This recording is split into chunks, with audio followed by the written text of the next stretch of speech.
In the dark night, the image of chains and a jade green mist appeared, intertwining with each other, looking truly mysterious. The words gradually appeared. Hey, do you still remember? The light emitted from the book grew brighter, intricate patterns emerging, hinting at a story from some distant past within the book. An image of a person standing on a rather high stair gradually unveiled that dark veil. It is said to be the story of a god of humanity who found the portal leading to another world, and the story began when the portal was opened. In that moment, amidst the whirlpool of life, the shadows of people rushed in panic, fleeing. But before that panic, horrific images of sharp-toothed monsters gradually emerged. Everyone was engulfed in fear before the magical creatures pouring out from the portal. The sharp teeth clashed together once more, and the words appeared again. That's right, the world beyond the portal. It is definitely the demon realm, where the vile demons reign amidst the pitch darkness and the deep red of blood. Countless magical creatures surged from the portal, and our peaceful world was destroyed. Skulls lay scattered on the ground, swords deeply embedded in the earth, and crows flew chaotically in the dark sky. No one knows how many lives were lost, and all were stained a deep red. Then, a light flashed, showing us a glimmer of hope. The king of humanity fervently prayed to the divine. That king knelt down, clasped his hands, and raised his face in earnest prayer. Oh, great Holy Spirit, please grant us the strength to destroy these evil magical creatures. Immediately, a brilliant beam of light appeared in the sky. Fragments began to fall and scatter, indicating that the monsters turned to black dust and vanished. From then on, some people began to receive special markings. Some were placed on their shoulders, on their chests, or on their foreheads. They were surrounded by divine power and granted magical strength. Those people were gradually cheered by everyone, and they determined that those who possessed the ability to confront those terrifying monsters were called sorcerers. Thus, the pure light gradually returned, and peace was restored to the world. Before my eyes was a boy standing on those horrifying skulls, yet suddenly, someone's foot stepped on the floor and came to an abrupt stop. The person stopped in front of the door. The words appeared again. The one who responded to the king's prayer. That aura, the person seemed surprised. Those memories flashed back. Could it really be the boy? Turning around, his eyes were sea blue with plump lips, and his hair had grown past his eyes. A large character god appeared prominently in the moonlit night. Soft melodic music emanated from a building still illuminated. In the room, the melodious music still rang alongside princes and princesses dressed in beautiful garments. Everyone was laughing and chatting happily. Suddenly, a voice rang out from somewhere. So annoying. In front of her stood a girl with shiny blonde hair named Soren, being draped with a beautiful fur coat by someone behind her. But she looked displeased, frowning as she said, "You said this was a gathering of mages." The person behind could only smile awkwardly. Standing above, she looked down and saw everyone still partying. She complained, "I wouldn't have come if I knew this place was full of such annoying nobles." The girl behind held her hair and thought, "You're being too loud, Soren." Then she continued, "I heard that the dark mage might show up, but it turns out it's just a blatant lie." At this point, Soren had moved down the stairs. She said, "There will definitely be other opportunities. I just want to sing one song. Is that okay?" The girl following replied, "Sure." On a stormy night, a caravan unknowingly approached the lair of a fierce demon. Hearing this, she found it ridiculous that these annoying nobles were still able to throw a party. It was truly laughable. The girl behind could only call out to Soren, hoping she wouldn't be too blunt. Then she closed her eyes and thought to herself, "Asterisk, I really want to meet the dark mage." Asterisk. At that moment, she, along with her dazzling dress, stepped onto the stage. Before her was a luxurious mic, and the people below began to murmur excitedly. Finally, it was starting. I never thought I could hear Soren sing. They say her voice is like the heavenly choir. I wonder if the rumors are true. Suddenly, she opened her eyes and was confused. She saw everyone's faces were pale. They looked terrified, and she thought, asterisk, the song hasn't even started yet. Asterisk. Then she asked, why does everyone look so strange?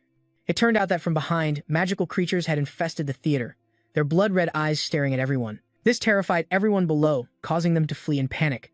She glanced behind her, directly facing those horrifying monsters. Then she screamed loudly. Ah, their red eyes are locked onto the glass, trying to shatter it. Soren trembled and exclaimed, what the hell is that? She was so shocked that she could only stand frozen, watching those creatures smash through the glass. Suddenly, a scream calling Soren echoed. She could only widen her eyes in shock as a strange man rushed to her side. He used a sword to break through the haze of those strange creatures, preparing to bite them with his sharp teeth. He let out a shout as he swiped in front of her, causing her hair to fly everywhere. She could only stand there, watching him use his power to charge at the waiting monsters. A gentle breeze blew by, making the strands of hair in front of his eyes move, revealing the coldness in his expression. The monsters, like giant lizards, were still clinging tightly to the outside of the theater. Finally, he used all his strength to push those monsters away from the glass, but she was still stuck with the remnants. The blood of those strange creatures from the chaotic battle stained the ground, surrounded by the black mess left by the monsters. Along with the shards of the glass, She collapsed to the floor as her subordinate rushed over, shouting Soren's name. But Soren's subordinate kept trembling and cried out, "Oh no, is he okay?" Meanwhile, Soren sat dazed in one spot, calling out to the person. Her wide eyes looked towards where the incident happened. She thought it must be him. She recalled the night those creatures were killed, believing it was the dark sorcerer from Opian under the clear moonlight. The image of him standing on a skull appeared clearly. He had emerald green eyes and long hair that fell over his face. Wearing a mysterious black robe, his name was Blow.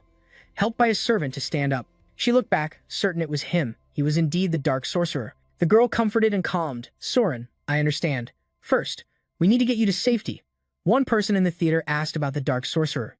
At that moment, everyone in the auditorium was in a panic, collapsing to the ground. Whispers spread, "The dark sorcerer is here? I've heard of him. He comes from a famous place called Opian. He was the one who saved countless lives that day." Suddenly, from the broken glass, Blow appeared unexpectedly. He approached her, mumbling, "Ah." She was so shocked she could only say, "What?" He asked her, "Are you hurt?" She shyly replied, "Nah, I'm fine." He lowered his head and hesitantly said, "That's good then." Though it wasn't the right moment, she raised her eyes to look at him, while her servant also looked up with wide eyes. Expecting something, he raised his hand to his chest and said sincerely, "Can I ask you for a favor?" Soren clenched her fists and said loudly, "Sure, anything." He gently reached into his robe to find something and softly said, "Then." In the desolate scene, a pile of black blood from the recently dead creatures and shards littered the floor. Blow said to her, "I'm giving you a piece of paper. Can we have your signature?" She was surprised and asked, "My signature?" He held both the pen and paper towards her and said, "Yes, right here." She asked again, "Is that all?" She thought he might say something cool, but he simply replied, "Oh, and your name too." In front of her was a beautiful morning with a tower and a green flag flying at the top, looking very majestic. Whispers arose, "The dark sorcerer, really?" The people around also commented, "The dark sorcerer? He has a hat covering his face. I always think about this." He walked among the crowd as they discussed whether he was on his way back. After completing Mission 01, the dark sorcerer wanted to talk to him. He secretly thought he hated crowded places, and that's why he pulled his hat slightly to the side, avoiding the gathering. When he took this form, a surprised "whoa" echoed from somewhere far away. A girl spoke up, greeting Lou. Wait, that's not it. This caught his attention. A girl with brown blonde hair was holding a folder. Her name was General. She asked him, "What are you doing at the main gate at this hour?" He called her General. The two whispered to each other, and she said, "I'm guessing it's because of the master, right? You're here to report the mission?" She guessed correctly. He reluctantly confirmed, "Yeah, but this is definitely not an easy mission." She smiled comfortably, saying, "So you finally finished, huh? Like we had a choice with someone weak like you."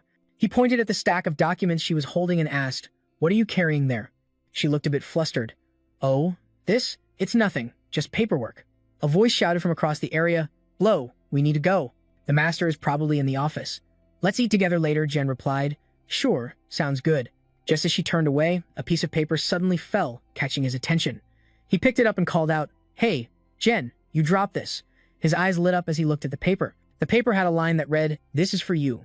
Any requests for the famous dark sorcerer?" along with an image of a figure wearing a hood, holding a rose, looking very mysterious. This surprised him speechless. She turned back, seeing that he had read the flyer. Her expression darkened, panicking. She yelled, "Ah, Blow, you saw it?" He couldn't find the words, but still had to ask, "Did the master do this?" She shyly scratched her head, her face dropping. "Well, he told me to keep it a secret."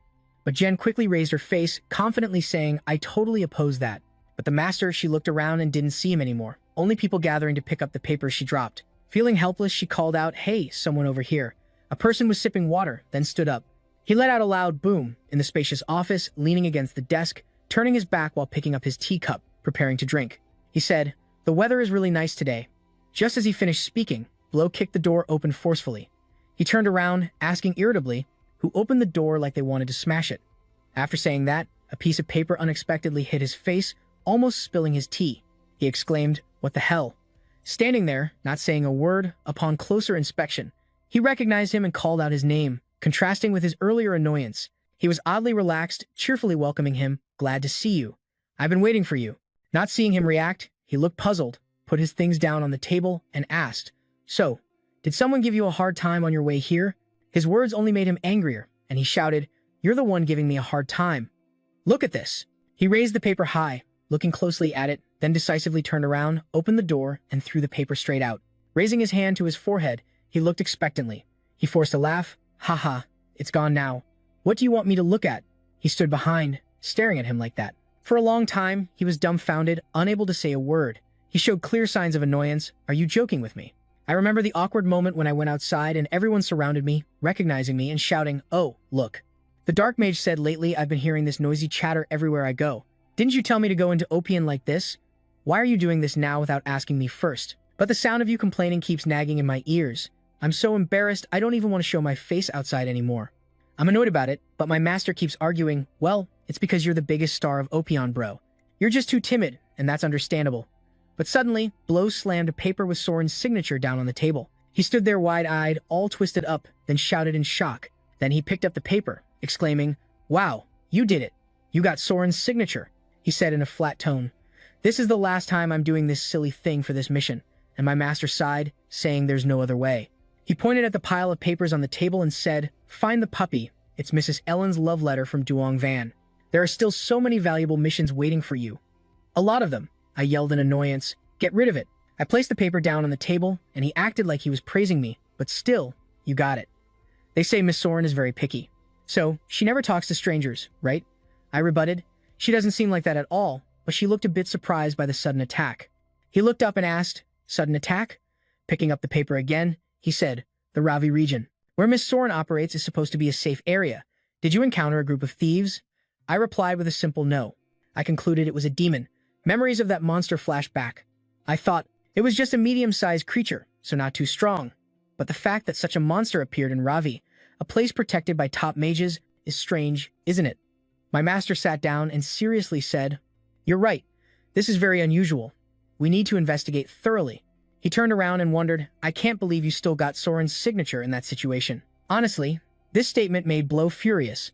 "Who made me do this? Huh?" Sitting in front of him, he said, "That's not the issue here," his voice echoing.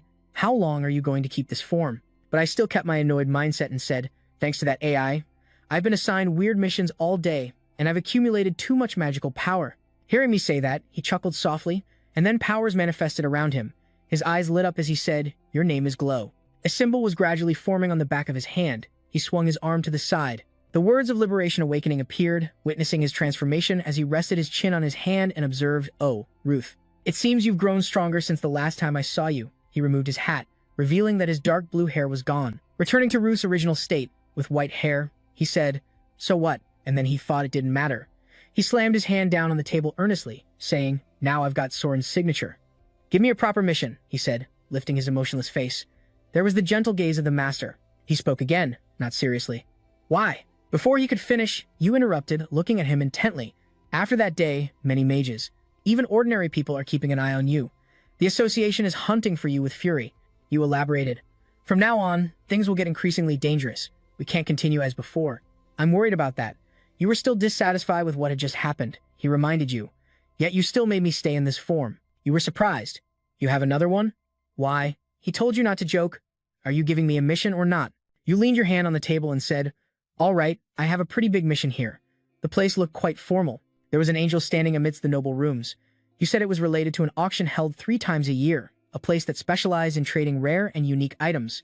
A golden stone appeared, very luxurious, and the master's voice echoed. "However, at this auction, I received information that another high-level magic stone will be auctioned." He asked, "A high-level magic stone?" You confirmed, "That's right. But the problem is that surrounding the stone are thousands of people waiting." You continued, "Other mages have heard this news too." You intertwined your fingers and leaned on the table, saying, "You understand what I mean, right? This mission could be an extremely thrilling operation." In the cluttered room, the master was focused on something. You opened it, staring at it, hesitating to say, "I couldn't give this to them if they saw it." You thought they would definitely be very angry, right? In front of the master was the admission letter addressed to Ruth, age 15, because you had passed the basic test of the Helios Magic Academy and met the requirements. "We are pleased to announce that you have been accepted." Helios Magic Academy. It seemed this was also a prestigious school. At this moment, the scene shifted to the square area with a large dome. Everyone present had a strangely gloomy expression.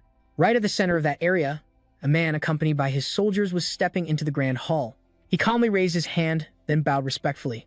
"Ladies and gentlemen, thank you for waiting." After speaking, he looked up with a cunning smile on his face, standing before everyone. He boldly announced, "All right, the auction that many have been anticipating will now begin." In that crowded gathering, an AI sighed, adjusting its luxurious outfit and complaining about the sheer number of people. The gemstone known as the Heart of SA must be really awesome, huh? The man with blonde hair and the mysterious attire. It's rare to see high-level magical stones appearing these days, making her fall silent.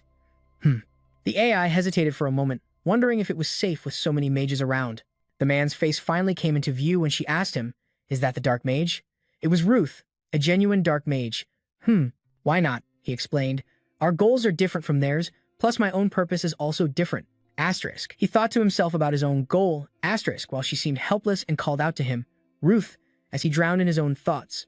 "Maybe it will be fun," he recalled briefly before asking, "So what's the mission this time?" His master picked up a document and replied, "There's someone with a deep grudge against a person who will appear at that auction." "Revenge for him?" Flashed a look of astonishment. "Revenge?" The man explained calmly. "That's right, a wicked mage. He completely ruined the life of a client, and now they want to take proper revenge." He handed him a request paper, that's how it island. "Based on what I've found, he's the typical villain who preys on and deceives the weaker." He hesitated a bit, but Ruth questioned. "This mage is an easy target, right?" His real name is Gian Marcel, 38 years old, male, titled Mage Clark, officially ranked as a Bachelor of Arts level mage, lower intermediate. Important information, previously resided in Danbeck, has a criminal record, was warned and expelled, currently on the move continuously. His master smiled and said, "That's why I asked for your help." Ruth's expression darkened. "You're not telling me to kill him, right?" His voice suddenly deepened, carrying a hint of unpredictability. "Of course not. A scoundrel like that can't be killed so easily." This made him wonder. Then he should provide more information. Because a high-level magical stone will appear, many people will gather here. From auction participants, spectators, to those with other purposes. With an emotionless tone, he continued, "In such a crowded place, we first need to find him." He followed his master's words, and when they found him, we'll capture him.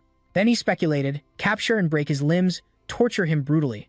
But surprisingly, with the most serious expression, the conclusion was, strip him. Suddenly, the space fell into an eerie silence. He thought he misheard and asked again, "What?"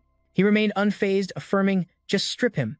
After a second filled with questions, his face darkened, tearing the paper apart and shouting, "No!" The master was confused. "Huh? Why?" "I didn't tell you to kill him, just strip him." He replied angrily, "How can that be? Why would China do that?" "What kind of revenge is this?" he replied. "Because it's the client's request." "Calm down, let me explain." Then the new master elaborated, "According to the client, there's a rumor that he's a member of Cuddle." Brother was surprised. "Cuddle? Isn't that the crime organization that disappeared long ago?" He nodded and explained, "That's right. The authorities declare they were completely wiped out, but considering the huge bounty that was put out later, it's not surprising if someone escaped. The auction site Laden has a deep grudge against Codal. It's said that members of Codal traditionally tattoo the organization's symbol on their bodies with snake venom. An image of a writhing snake appeared. Perhaps that's the traditional symbol of that criminal organization. Once it's tattooed, it can't be removed. If that symbol is revealed in front of the crowd," he smiled, but there was much implication in that smile. "It would be a perfect act of revenge." The master's attitude left Ruth speechless. After a minute of thinking, he wondered, but that's just a rumor, right? What if I strip him and find nothing? Yet he remained cheerful in his ignorance, claiming that was also a form of revenge. Being stripped in front of so many people, that's humiliating. Hearing that, he felt powerless and walked away. "I'm not doing it," he said shamelessly, clinging to brother's leg. Only the superstar of annoyance can do that. Back to reality, he had been convinced and was now questioning himself here. "Yeah." Z saw his face darkening and felt worried. "Are you sure you'll be okay?" He could only reply, "I'll manage somehow." At the same time, in another scene, a cheerful laugh rang out. A girl was being lifted by her shirt but still smiled happily. "This is so fun, so many people." The green-haired guy seriously corrected her. "We're not here to play around." The girl frowned in annoyance. "Then what?" He pushed up his glasses. "We're just here to observe." The girl immediately perked up, waving her arms. "Right, I have a feeling something exciting is about to happen." "That's right." Then she turned and shouted, the woman leaning against the door, "Tessie." But the other girl didn't respond, making her hesitate. Then she called out again, "Tessie." The guy called out, "Miss Tessiana?" Then the girl noticed something, laughed loudly, and said, "I dozed off." "Hello, you are listening to the best mage manhwa of 2025. Don't forget to leave your thoughts in the comments below. Thank you so much for watching. At the square, the sound of a silver bell rang out. Someone shouted the name of the handsome blonde guy, startling him. Lapis quickly replied, "Yes." The man next to him, with a calm voice, observed closely. He seriously instructed, "With this many mages gathered, something interesting is bound to happen." He clenched his fists tighter, feeling tense. Lapis's face was extremely tense as he replied, "Yes, father." The highest grade magic stone contains the power of the Grand Mage Sazano. He then tore off the cloth, covering the item, and shouted, "The heart of Cezanne." The sight before everyone's eyes made them all gasp in awe. There was an uproar as the AI exclaimed, "The brilliance is overwhelming. Just looking at it conveys a terrifying power." The MC seized the opportunity to heighten the atmosphere. This is the chance to become the master of this magic stone. The auction officially began. Jen was excited, staring intently down below. "Ruth, how's it going? Have you found the target yet?" He calmly replied, "Not yet. My view is blocked." She, hearing this, yelled in frustration, "Ruth." He sighed, replying, "I'm being serious." The atmosphere among the crowd was thick with mixed energy. Could something have happened to him that he couldn't make it? Jen snapped back, "Stop dreaming. Face reality." Then, to her surprise, he added, "Come on, we should prepare." He calmly pulled back the curtain while maintaining a cold expression. A strange aura enveloped him. In a steady voice, he spoke, "My name is Blow." The mark on the back of his hand glowed, accompanied by his command, "Awaken." Jen, standing beside him, was engrossed in awe. No matter how many times she looked, it still felt miraculous. A shape-shifting mage like you is indeed rare. She kept staring at the killing intent surrounding Ruth. That kid with his handsome and fresh appearance, Jen couldn't help but praise. He's turning into such a handsome guy. Hearing that, he felt a bit annoyed. Sorry for being a brat. She smiled in defense. "Oh, come on. I was just joking." Then Jin suddenly thought of something and asked, "How's your mana?" He casually replied, "Enough for now, but more importantly," my tone turned serious. "They're coming." She barely had time to ask back, "Who?" Suddenly, at that moment, loud explosions rang out, debris flying everywhere. Jen and Ruth stood above, witnessing it all, just silently looking down. Soldiers rushed in from all directions, laughter mingling with shouts. One intruder had a knife to the MC's throat, shouting loudly, with a creepy laugh, "Get out of the way, you bastards." Then he and his accomplices stood right there, claiming that magic stone was theirs. Shamelessly, their declaration left the AI soldiers anxious and confused. Their declaration made the AI soldiers anxious and confused. They continued to try to suppress, shouting, "Put down your swords! Put down your swords and back off." But the thief showed no fear, his face full of killing intent. Anyone who doesn't back off, he wouldn't hesitate, unleashing a massive shockwave accompanied by a shout. The soldiers standing there were overwhelmed by the deafening sound, their spirits disoriented.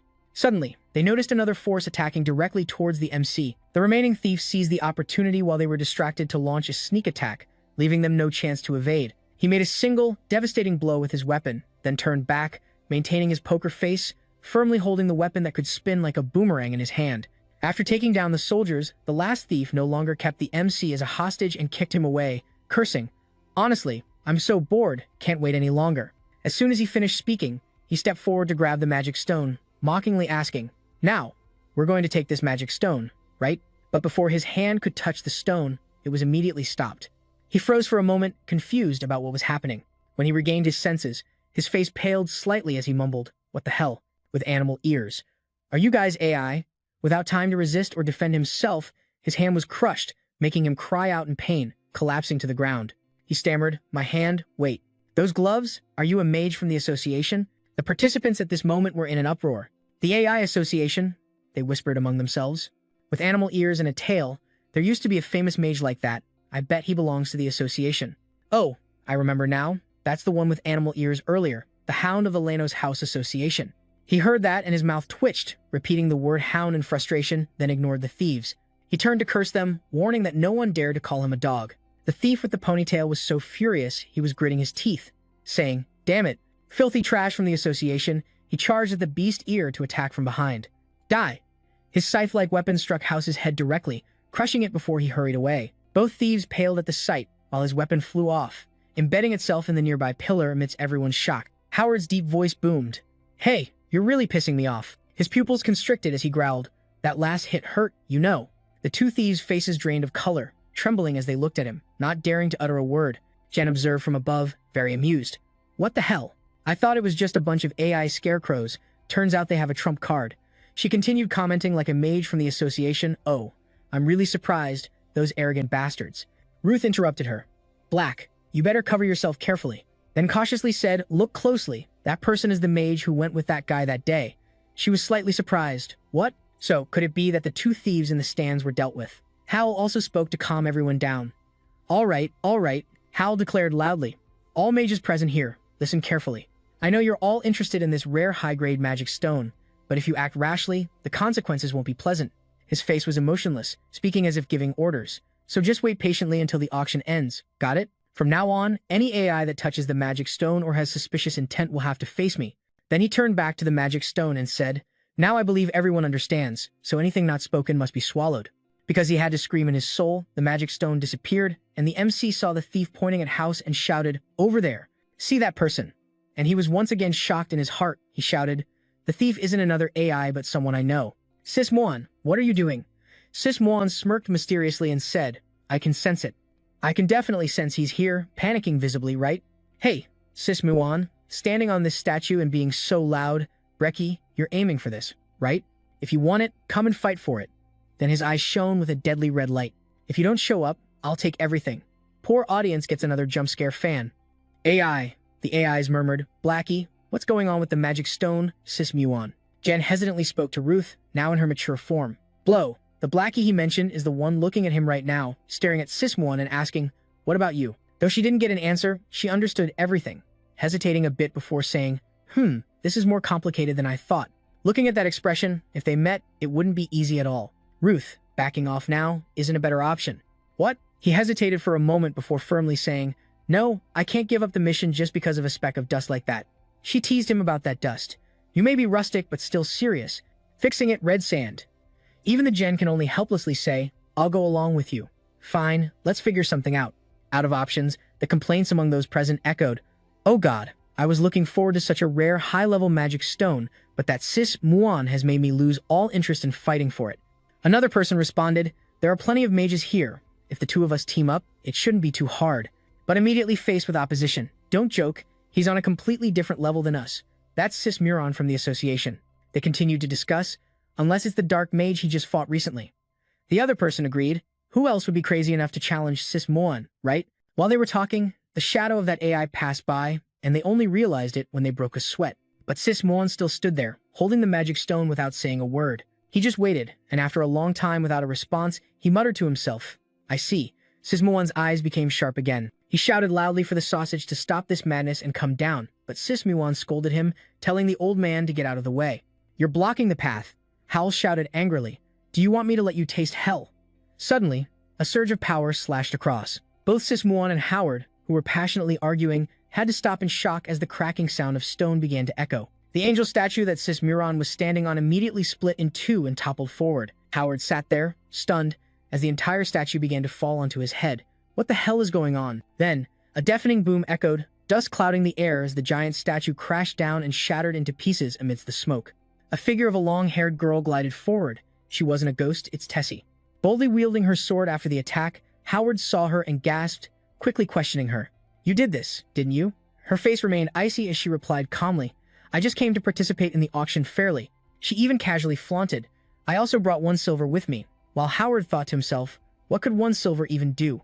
But her cold gaze swept elsewhere, looking at Sis Muan as she said, "You intervened first." But Sis Muan still stood high above, looking down and retorting, "No, you're the one who intervened." The two stared at each other with eyes full of killing intent. He cursed, "You crazy woman," while Jen watched, speechless. Where did that green-haired guy suddenly come from? Below, the shouts of "Fight! Fight!" rang out incessantly. She said, "I don't know how long that guy can buy time, but this is a good opportunity for us." Turning to Blow, she said, "Right?" At that moment, he stood on the railing, ready at her call. Blow's expression was cold, of course. In his eyes, the man he was searching for had appeared. "I found the man with the earring in his mouth, the one I need." His pants dropped, and he looked at the man with a hint of helplessness, muttering 3 words. "Target locked," as the hazy space appeared before his eyes. A scene filled with thick dust and debris flying everywhere, as if there had been a massive explosion. Mixed with the hazy mist are countless streaks of light. Tessiana shoots forward like an arrow towards Sismoon, with a sword slicing through the air. Forcing him to step back to dodge, Tessiana's expression remains emotionless as she throws Sismoon a sharp glance.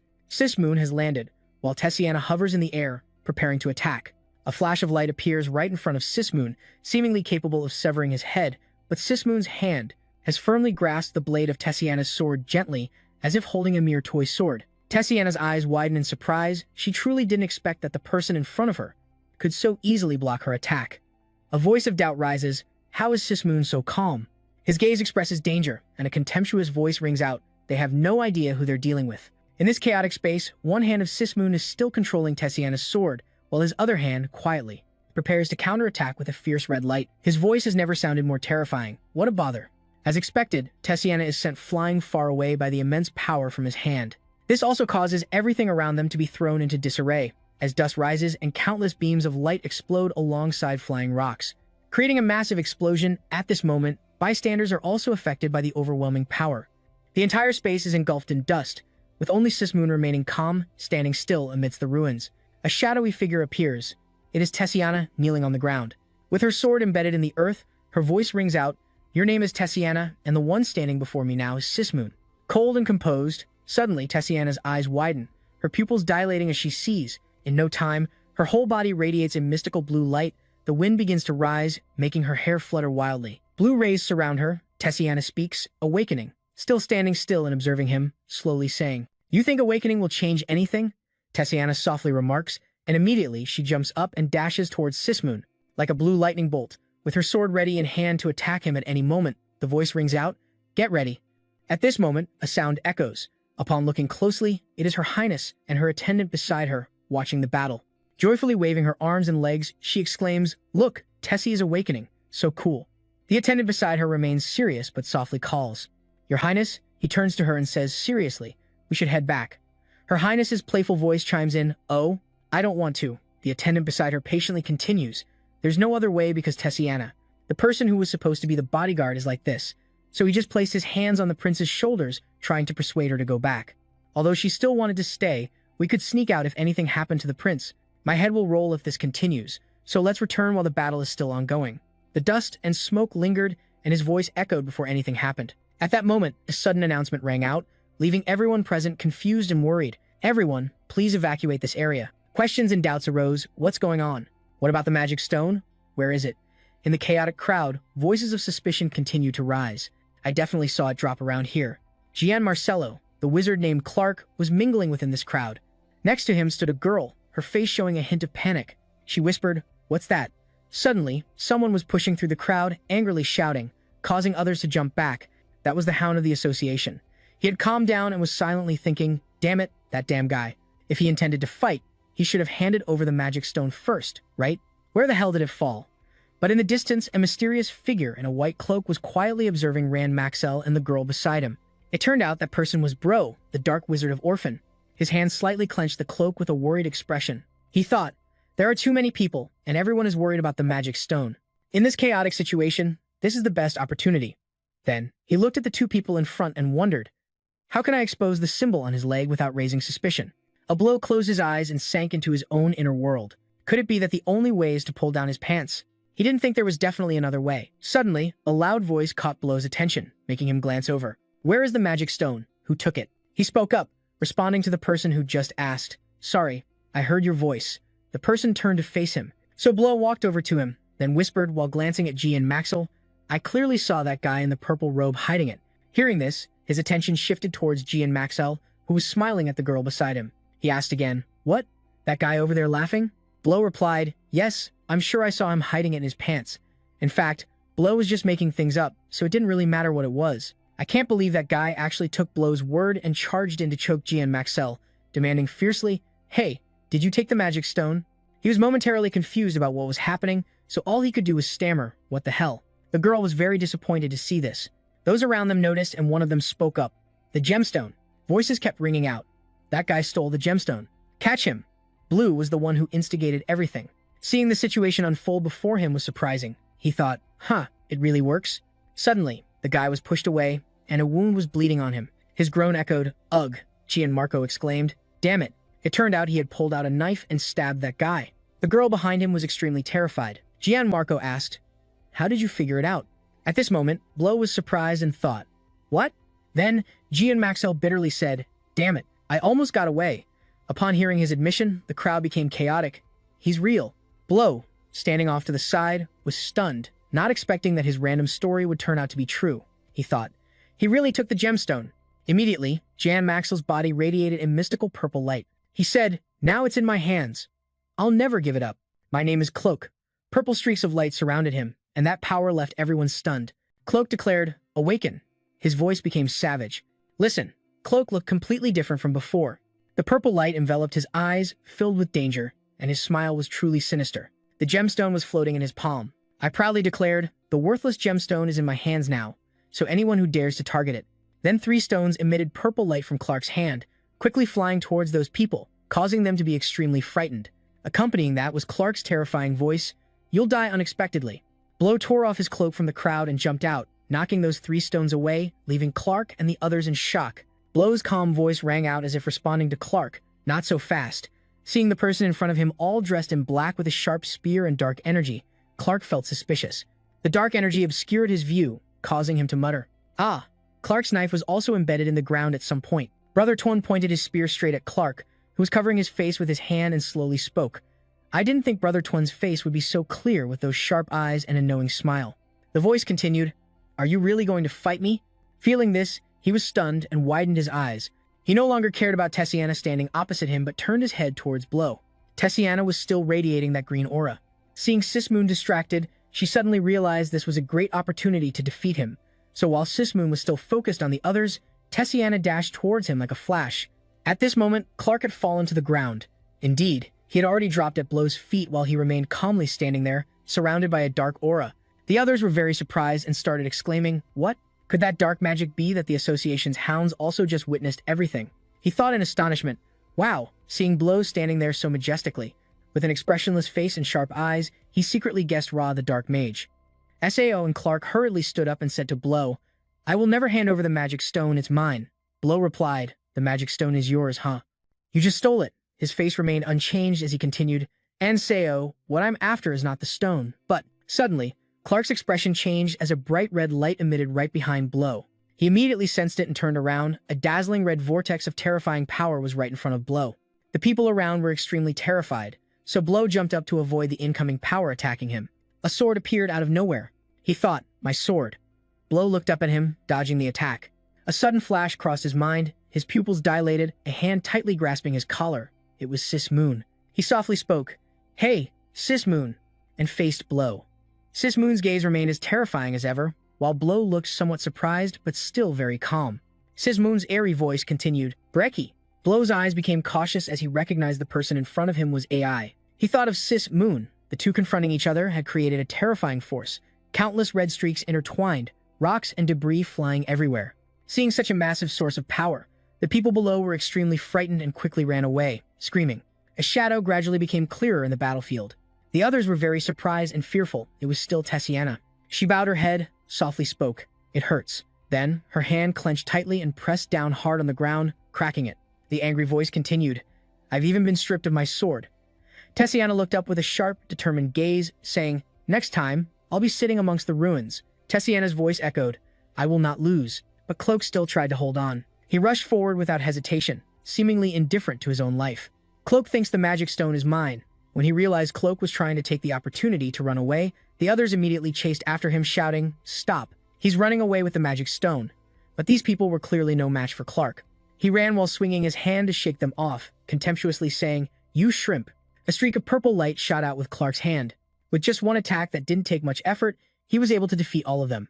As the purple smoke hadn't cleared yet, groans echoed, and Clark wore a smug smile. He thought the weak should know their place. While he was still feeling pleased with himself, a voice suddenly called, "Mage Clark." A woman was right behind him, preparing to deliver a devastating punch that left Cloak stunned. She spoke, "Did you really think there were only weaker mages here?" Although Cloak quickly turned to defend himself, the punch from the other person was indeed too strong, making him grimace. A team of mages appeared, and in an instant, he was completely surrounded. He had already used a lot of strength to defend himself, and now being cornered made his face extremely ugly. The voices of those around were in a frenzy. Black Mage. Black Mage? And Sismoon was facing off against Lapis, eyes wide in surprise. The Black Mage and Sismuron? He tried to see through the hazy dust, unable to see anything in front of him for a moment. He silently concluded that the building was about to collapse. Then he turned around to call out, "It's over." His voice was startled by the empty chair beside him. He asked, "Miss, the maid behind you, where's my father?" She calmly replied, "His Majesty left earlier." Inside, he also thought, "I should too." His expression grew tenser as he told himself, "I should leave now for safety." But with the wreckage before his eyes, he couldn't hide his feelings of lament. A battle between powerful mages, I want to see it. A was extremely confused at this moment, screaming in her heart, how did it end up like this?" She bit her nails, thinking, "It really is Sismuron." His appearance was unexpected, not to mention this was originally a low-risk mission, so I didn't even bring magic stones to replenish mana. The longer this drags on, the more unfavorable it is for Blow. Anxious and restless, what are you going to do? While she kept calling his name in her mind, Blow, Sismuron, and Blow were still filled with fighting spirit. Blow said, "I'll say it first. I have no intention of fighting you." Sis Muran didn't care. He smirked and replied, "Really?" First of all, Blow casually responded, "That's right, I wasn't aiming for the magic stone from the start. Isn't your mission to protect the magic stone until the auction is over, based on what your teammate said earlier?" But Howard stood there, completely confused about what was happening. Blow continued, "So the best thing for us is to just pretend we don't see each other. That thing on your head," he said, pointing to the massive energy gathering above Sis Muran. "Take off that stupid magic ring." But Sis Muran simply replied, "Not interested," leaving him speechless. Then he said, "Whether your target is the magic stone or not, I don't care." He kept gathering energy as he spoke. "I've been looking for you since that day. You've been hiding in Opian like you're some kind of treasure, and because of that, I've investigated every event related to you, every mission you might take." Blow listened with a helpless expression but couldn't find him anywhere. He wanted to explain but could only keep in mind that it was because he was busy signing autographs and pulling people's pants down. Suddenly, Sis Muran stomped the ground to gain momentum, exclaiming, "And now you're flying directly at me?" Throwing a punch at Blow with an unchanging voice, "You're standing right in front of me." Blow immediately raised his staff to block the attack, creating a deafening sound of impact. The terrifying power from both of his eyes blazed as he looked at him and said, "So," while his face remained expressionless when he heard him say to look back, memories flooded back. Sis Moon recounted that day in a somber tone, a scene that sent chills down my spine. The actual scene right now was almost completely in ruins due to the power he unleashed. Blow is truly concerned about this dire situation, while Sis Moon continues her story. Before that, he unleashed a full-force attack on him, shouting, "I will kill you." The whole building shook violently, with rocks falling everywhere and people screaming, "Ah, it's about to collapse." The falling stones hit those below, making them scream in panic. Out of nowhere, a powerful punch came to save him. It was none other than House, trying to break apart the deadly stones. He struggled to help, constantly cursing that damn guy. He intended to destroy everything here. Why talk so much? He's way too excited. I look at this pointless battle with disdain. The auction has become chaotic. Once I retrieve the magic stone, I'll have a valid reason against that Clark guy. Out of nowhere, a beam of the house slammed down right where he was standing, making him yell, "Ah!" He angrily turned back, shouting, "What the hell is this? What do you think you're doing?" A dark sorcerer attacked, returning the magic stone to us. He, now scared, said, "Wait, what's going on?" But was immediately questioned again. "Where's the magic stone hidden?" He was ganged up on without being able to say anything more. "These bastards really." Suddenly from below, someone shouted, "His pants." He pointed up and yelled, "Check his pants. The magic stone is in his pants." This left Cloak extremely confused. What nonsense are you talking?" Everyone at this moment could hear nothing else, just staring at his pants. He was utterly shocked but could only stammer, "No, that's not it. These damn guys, don't come near me." Hello, you are listening to the best Mage Manhwa of 2025. Don't forget to leave your thoughts in the comments below. Thank you so much for watching. On the other side, after a cataclysmic scene, only one figure stood. That person's hand held a tattered piece of cloth, the very torn cloak he grabbed from Blow, amidst the dust and smoke. The shadow of another person sat on the railing, observing from a distance. A few noble girls recognized Blow in shock, covering their mouths to avoid making noise. He gently reminded, "You all need to get out of here. It's really dangerous." The two girls ran away, overwhelmed by his deadly handsome looks. He sat watching everything, thinking with boredom, "Who kills whom? This is really funny. Why should I waste mana on a pointless fight?" His thoughts drifted as he reflected that since that day, he had been assigned all sorts of bizarre tasks. Could it be because of this guy? After observing everything, he thought to himself, "Everyone's starting to leave. This mission is a bust." But then, leaving Sister Muran standing there, he vanished with the thought, "I need to at least confirm if he has that symbol." After Sister Muran pondered for a long time, he spoke in a low tone, "If you don't want to fight, then I'll just make you fight." He looked around and thought, there are too many distractions here. His attention began to shift to the others. "If I clear away some of the trash around, maybe you'll change your mind," he thought. The sounds of the space tearing apart echoed amidst the shock of the innocent bystanders. Everyone looked up at the sky, puzzled. What the hell is that? Above them was the very magic circle created by Sismoon. "What is that?" The cloak guy in the crowd preparing for a beating exclaimed, "What's happening now?" While there were still people chasing behind him, he stood still, wanting to pull his pants down and yell at these crazies, "Look up there." But his words fell on deaf ears. Helplessly, he thought they just didn't care. What if I just keep running? Before he could finish thinking, he took a flying kick to the back, barely managing to scream. "Hey," Blow coldly ordered, "get out of here right now." The others were stunned, Dark Mage. While everyone was still shocked, he calmly said, "If you value your lives more than that magic stone, then get out of here now." Then he showcased his handsome profile, explaining that the scene here with the magic circle was flickering with immense power. He firmly concluded, "It'll collapse soon." Under the mysterious realm of the magic circle, House's voice boomed. It's going to collapse. Howard anxiously watched the haggard appearance of Sister Muon. Sheech ran over, grabbing Sister Muon's shoulder. What are you doing? Stop right now. Don't you see there are still people here? Are you trying to kill everyone here? Sheech fell silent at this, not responding.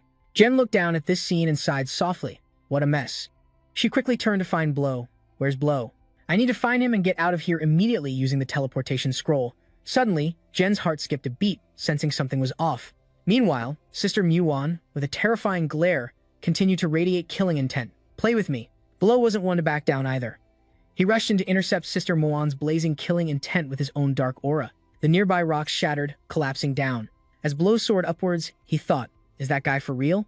Images of a blurry, black and white world suddenly flashed in his mind. Blow and Sister Muon's eyes unintentionally met, both gazes filled with shock. Then the two plunged into the vortex of battle. After that, both landed swiftly on the ground. Blue was astonished, raising a hand to look. What was that? My magic power fused and disappeared.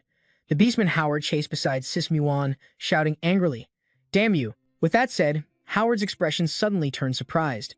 He let out a gasp. In front of everyone, a large magic circle appeared out of nowhere. From the surface of that magic circle, cracks began to form gradually.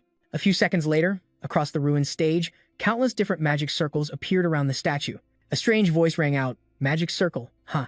Why? Just as everyone was bewildered by the circles on the ground, a small rock formation emerged. A monster with bright eyes crawled out from the magic circle, making terrifying sounds. After fully emerging from the magic circle, its terrifying appearance sent everyone running in panic. It was the demon, trembling behind Lapis, fearfully shouting, Young master. Lapis looked at the monster with dark eyes, both scared and surprised. Where did that thing come from? Trembling continued. From the magic formation on the floor, I know that. Over here, the two were about to be attacked by the monster. Save us. Lapis pondered for a moment before deciding, Give me the sword. She anxiously asked, Are you going to fight? I won't stop you, but Lapis nodded. Right, I might not be strong enough. Lapis's pupils constricted, Ruth was intense, the tension clear in his eyes. Lapis firmly grasped the sword in her hand, ready to charge, but stood helplessly, as if waiting to die. In the next moment, he stood in front of the two who were sitting on the ground. Don't worry, I will. Before he could finish, Lapis was struck by the enormous monster and flew straight into the sky. But his gaze turned blank. He truly never expected this scene. Fortunately, Run swiftly flew up, catching him. She slowly landed and looked up. So that's an ugly jellyfish. Run tried to take a closer look at the monster again, or a giant octopus. Run began to gather her aura, thinking to herself, summoning her bow in the next moment. A shiny golden bow and arrow appeared in her hands. What should we call it? A purple ink stain shot into the air. At this moment, Beastman House had just landed, curiously wondering what the hell this was. He stared at the monster in a daze, unable to believe that it was a summoning magic formation. Sao, who had been standing beside him for a long time, was equally bewildered by the summoning magic formation. But Howard then noticed someone standing beside him without realizing it. The dark mage Howard stammered, Oh, it seems that's the case. Blow asked, Is there any mage capable of summoning demons? No. Taithu thought for a moment and said, At least I haven't heard of it. But after hearing House's analysis, Blow silently pondered over things that were incredibly hard to comprehend. So, why is this happening?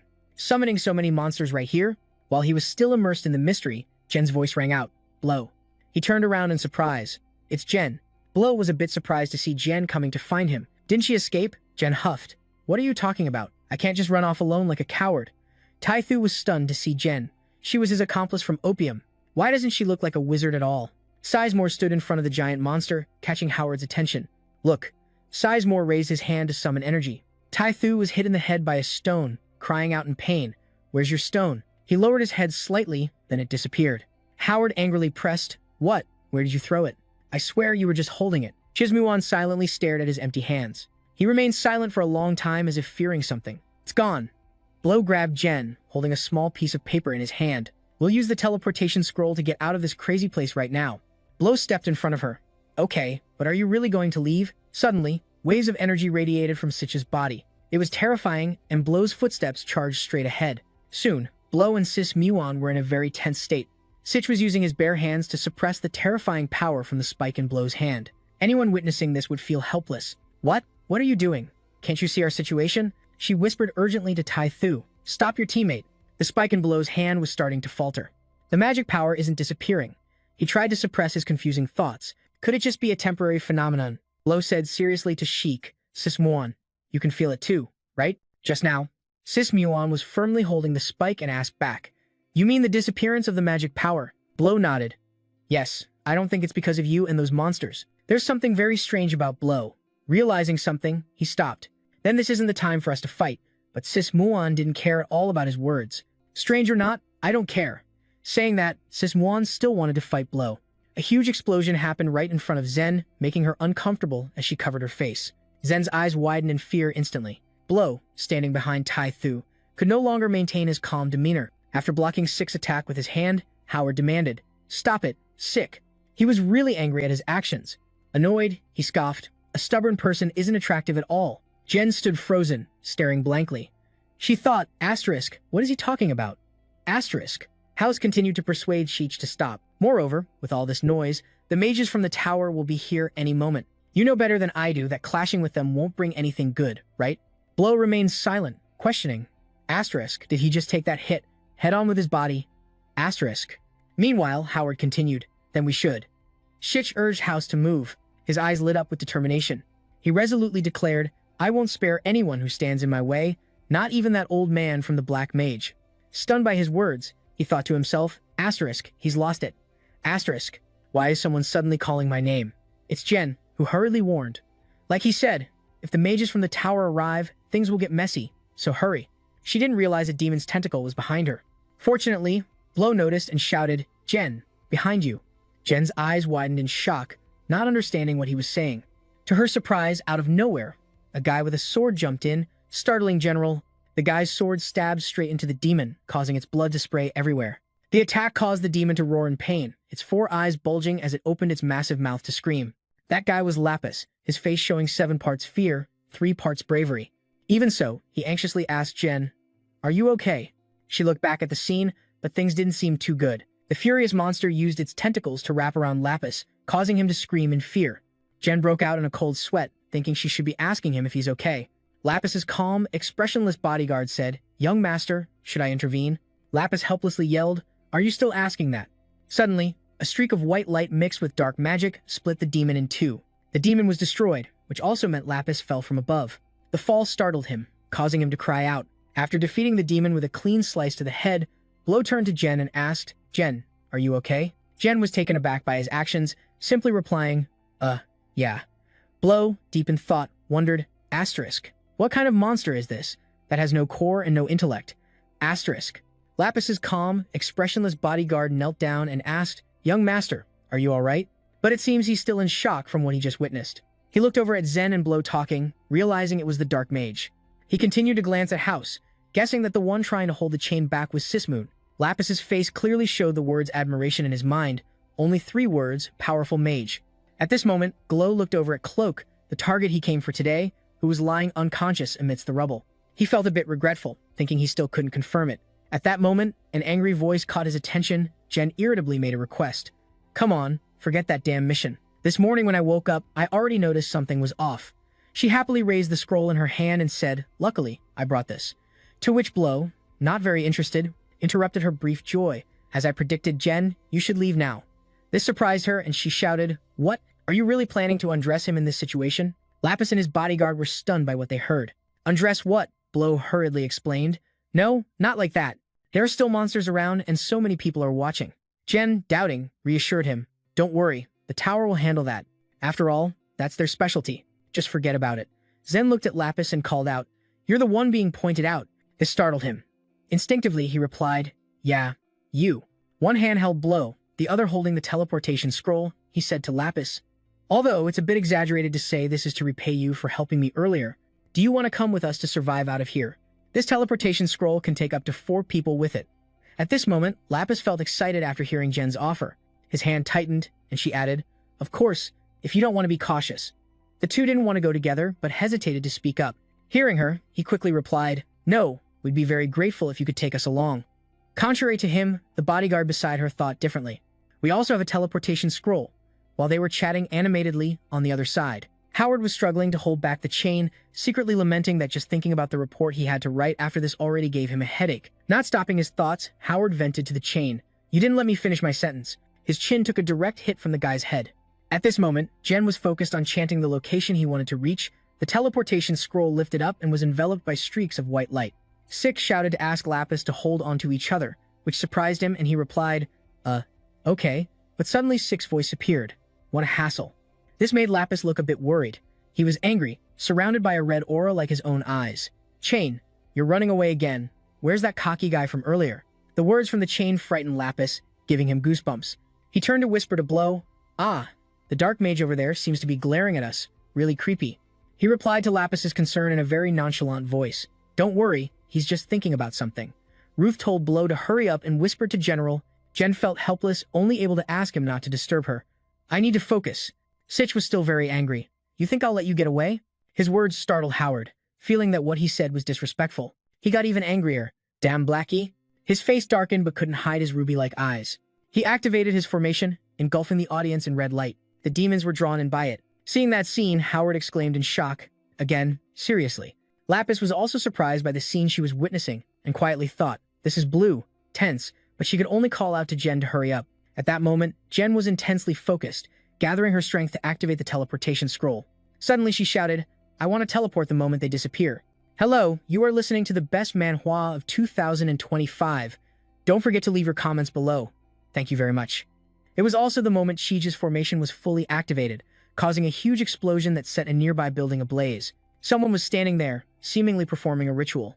Watching his hand cast magic, he suddenly clenched it, unable to help but exclaim, "Interesting."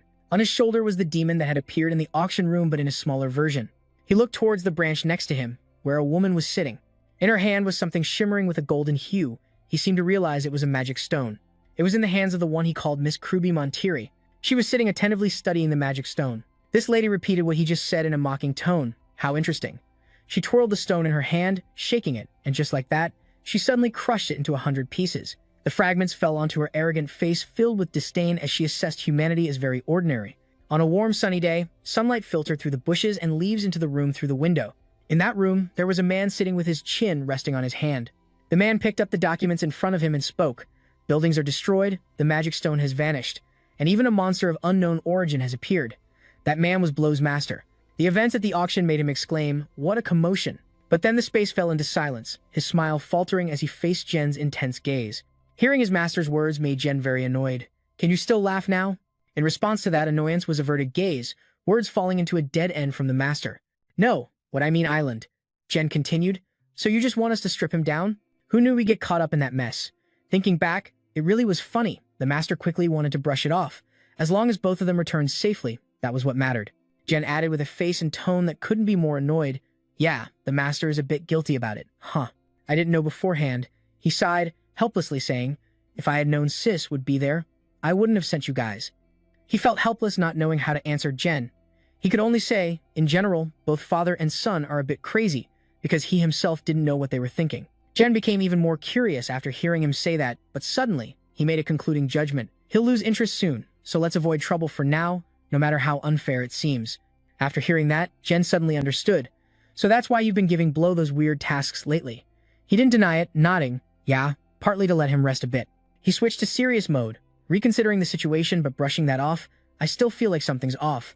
He read through the report while saying, "I suspected right from the moment I heard news of a high-grade magic stone appearing at a public auction," but he recalled the demon and the scene that day, an unnamed monster being summoned repeatedly, and then the magic power suddenly disappearing. This can't be overlooked. Jen leaned on his hands, making a guess. The association in the magic tower must be busy with this. He agreed, probably. He suddenly remembered something he wanted to ask Jen. "But where did Ruth disappear to after tossing me this half-baked report?" Meanwhile, elsewhere, Ruth was sitting down searching for information about his questions. He was resting his chin on his hand, deep in thought, seemingly not surprised by what he found and not outside his expectations. The records had no information about monster summoning at all. Ruth speculated, "It probably can't be found in regular documents, right?" He was focused when suddenly a cute boy brought him a drink. "This is the drink you ordered." The boy placed the tray on the table, politely greeting him. "Long time no see, Ruth." He recognized the boy, Ben, who was kindly asking where he had been lately. "Probably busy with school, right? Why are there so many books?" He happily replied, curious about something. The boy peeked at the page Ruth was reading and was astonished. "Wow, this is too complicated. How can you read this stuff? I didn't expect you to be this smart." Ruth smiled, ruffling his head. "Only just realizing that now?" The boy recounted his sister's words. "Let me tell you, my sister once said that a person must know how to be humble." Ruth changed the subject. "But today is quite crowded, you must be busy." The boy cheerfully replied, "Not really. Everyone is mainly just chatting." The boy innocently asked, "You heard about it too, right? The performance of the Dark Mage?" The boy's question caught him off guard. He froze for 5 seconds. Performance. Ben recounted the incident to him. A super expensive magic stone appeared in Navi, but some evil mages are trying to steal it. But the Dark Mage suddenly appeared, driving away all the bad guys and saving everyone. Hearing the boy's story, the brother couldn't help but doubt, thinking to himself, "Did I really do that?" "I remember everything was destroyed by the explosion." The boy couldn't help but exclaim, "That's so cool." Ruth smiled happily. "I hope that my sister can become a powerful mage like the Dark Mage." Ruth wondered, "Do you have a sister?" The boy happily replied, "Yeah." Ben proudly boasted to Ruth, "My sister just got into Chelsea." He asked back, "Helios, you mean that school?" With a proud look, Ben admired, "It's not just an ordinary school." In the boy's imagination, Helios was a special place reserved for extraordinary people. Although he was very happy that his sister was studying there, he still felt regret. "Even though I'm sad about having to be apart from her, there's no other way. But when I miss her, I just need to write a letter." Ben recalled his mother's reminder. "My mom said not to send too many letters so I don't distract her from studying, but I've already written 10 letters. When I told Royan, the neighbor next door, my story was suddenly interrupted by that AI's call." Ben heard someone calling him, and the boy quickly said goodbye to Ruth. "I have to go now. Study hard, okay?" Ruth replied, "Sure." After Ben left, the surroundings returned to a quiet state for Ruth. The people around continued to chat and laugh. Ruth's face was thoughtful, his eyes slightly closed. The surrounding space seemed to darken, and he could clearly hear the discussions of others. Someone said, "I heard Sismar on one." Someone else denied, "No, it was the Dark Mage who saved them." Another added, "I heard that the explosion was actually orchestrated by the secret tower, and that the magical gem was taken by someone named Cloak." At another table, someone said, "Hey, have you heard? I heard the Dark Mage is actually a girl." The gossip sent shivers down his spine. He thought, the rumors are flying everywhere. In the end, only one person has to bear all the responsibility, even if he deserves it. Vu felt quite surprised, but strangely, not a single line mentioned the pile of monsters. It seems that the tower also had a hand in this. Brother Ruth pondered. Anyway, the appearance of a monster right in a city, protected by the tower's barrier, the more he thought about it, the worse it seemed. If it wasn't a system error, then something must have happened to the tower's barrier. Brother Ruth thought again, no, if that were the case, it couldn't be this quiet. Looking at the simulated magic circle image, after all, I recorded the magic circle I saw, but will it be useful? Stopping his train of thought there, he felt he should first go meet the master. The scene shifted to another day with blue skies and white clouds, where a man with white hair and a hat looked in a certain direction. He was suddenly called Lipton. He reported to his master, "It seems there's something going on ahead, but it's not something we need to worry about." The master replied, "I understand." Lipton turned back to the carriage, asking, "Lady Daner, will you really be okay?" Lady Daner coldly said, "I told you I'm fine. How many more times are you going to ask?" Lipton wanted to say something, but before he could finish, she interrupted. "Don't worry about such trivial matters." Lady Daner firmly insisted, "Here, if I can help that child, even just a little, I will do anything within my power." Meanwhile, Ruth was strolling down the street. He focused intently on the paper in front of him, feeling confused. He kept staring at it, but couldn't find an answer, so he let it go.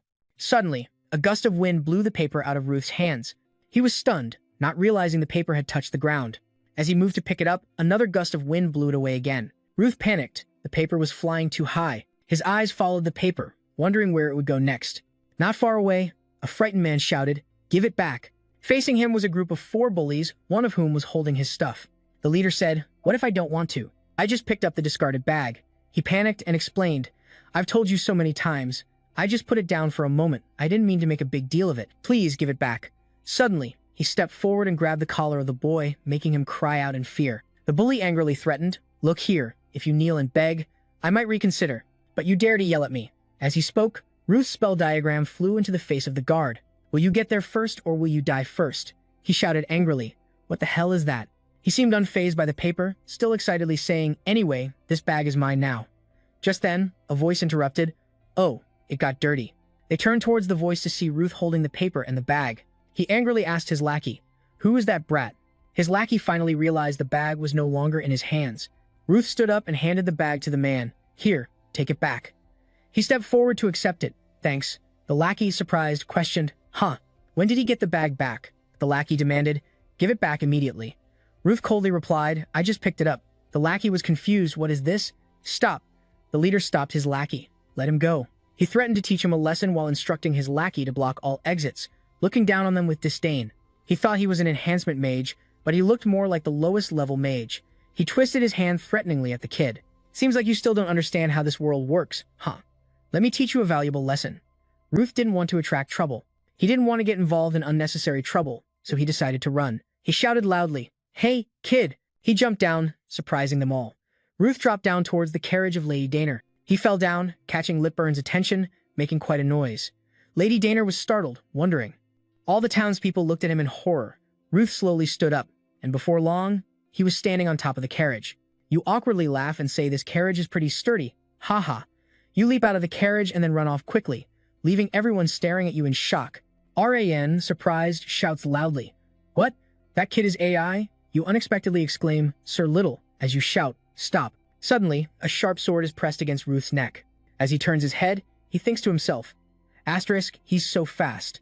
Asterisk, Lipton coldly asks, do you know whose carriage you just stepped into? It's AI's, Ruth quietly replies, I don't know. Suddenly, Ruth bows his head and apologizes, even though he did nothing wrong. I'm sorry. The boy's next words leave Little stunned. I had no idea there was a noble in the carriage. No matter the reason, I shouldn't have acted that way. I sincerely apologize for startling everyone. Ruth earnestly places his hand on his chest and says, I will be more careful from now on. So please forgive me this time. Lipton looks at you with overwhelmed eyes and coldly replies, okay. All right, you say, then happily skip away. Thank you, sir. I'll take my leave now. Before Lipton can gather himself, Fran appears behind him, laughing loudly. Ah ha ha ha. You're really apologizing properly, huh? Ha, but why did you swing a sword at a kid? Lipton scoffs. Ha ha, that kid. Lipton coldly states, even if he fell from that height, he still landed perfectly. Lipton's gaze darkens slightly. I can't treat him like a normal child. Ran retorts, hey, weren't you also defeating some mid-level demons at his age? Hey, Little, do you have any idea how shocked I was? You continue speaking. I think that kid is also an exceptional talent with a bright future. What do you think? Should I train another one myself? Little senses something as the voices of the two men reach Madame's ears. Just let me stay quiet. The Madame observes them thinking, asterisk, interesting. Asterisk, she gently walks and says, that kid looks strong and smart. Ran cheerfully asks, can I take him back here to recruit him into our team? B.A. Lipton kicks Fran in the head. A. Stop it. She looks at them, chuckling softly. Hey. Lipton coldly asks, Madam, have you been injured anywhere from the collision earlier? She replies contentedly, no, I'm fine. Asterisk, this carriage is pretty sturdy. Asterisk, she thinks.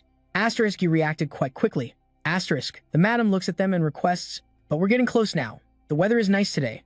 I want to walk a bit. Lipton gently replies. As you wish, Madam. Ruth stands from afar and thinks asterisk just as I expected. Asterisk, he hides in a small corner of the wall. Asterisk, she's a noble. Asterisk. Moreover, that guy is also someone with power. But this isn't a place for nobles. No matter what, at least he let me go easily. Asterisk. Moreover, that guy Kia is also someone with real strength. But this isn't a place for nobles. Luckily, he let me go so easily. You tiredly tapped him on the head as you turned to leave, thinking to yourself that you've really been unlucky lately. Well, we probably won't meet again. Ruth looked at them in shock, saying, Master, why am I here at SAO? May I leave? You panicked and stopped him. No, the customer wants to request something. You should sit down and listen with me. Madam, are you asking that kid? You smiled and replied, that's right. Even though he looks small and ordinary, he is one of the outstanding talents of opium. Are you, silently cursing this guy? B.A. curiously asked, looking very young. If he's from opium, he must be an official mage, right? You excitedly replied, of course. Although he's only a level 7 mage, you proudly said, among his peers, he's the best. Are you? I thought. What the hell? Level 7? She nodded in agreement. Turns out, opium has quite a few hidden talents. She calmly recounted that recently rumors have been spreading about the dark mage of opium. I heard he's an extraordinary mage. This incident has really caused a stir. That's why I want to meet this rumored person at least once. You looked at her regretfully and said, what a bummer, the dark mage is out on a mission already. My lady said, if that's the case, then I guess it can't be helped. She looked at the two of you and said, looks like I've digressed. See you later. Kid, both of you fell silent and didn't respond. She looked at him with interest and asked, oh, but you've never seen me, the owner of the carriage? The one who fell was me. The carriage fell due to personal reasons, she said firmly. This must be fate. She continued, if the owner of opium is that kid, then I can trust him. You felt awkward? Thank you for saying that, Your Grace. You thought to yourself, I thought she was a noble. But it turns out she's a duchess. So, the lady coldly asked, shall we get to the main business? Because I've discussed this with the owner of opium. She continued, I'm sure you've guessed part of the reason I'm personally here is because of my second child. He is currently at Helios. Ruth spoke up first. So, your grace means the two princes? My second son is having trouble adjusting to life at school. Yes, she called him Ruth, bowing her head respectfully.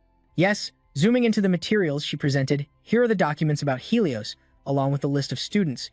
And this is the current situation report. Ruth thought, Helios. I've heard that name so many times today. She continued the conversation.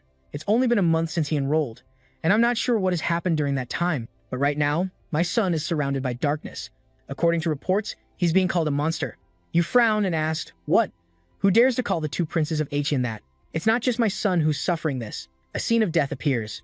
As you know, once you step into Helios, outsiders cannot interfere with what's happening in the school, and I also can't easily take him out of there. She clasped her hands and said, he's a weak, vulnerable, and lonely child. The image of a boy isolated. From what I've heard, he has always lived in the shadow of his brothers. His long hair covering his face looks gloomy and terrifying, never receiving the love or attention it deserves. Even I can't provide it with the care it needs. Looking back now, the lonely figure gradually emerged, becoming so fragile that it couldn't express the pain it was enduring. She looked slightly sad and shared, I just don't want it to suffer anymore.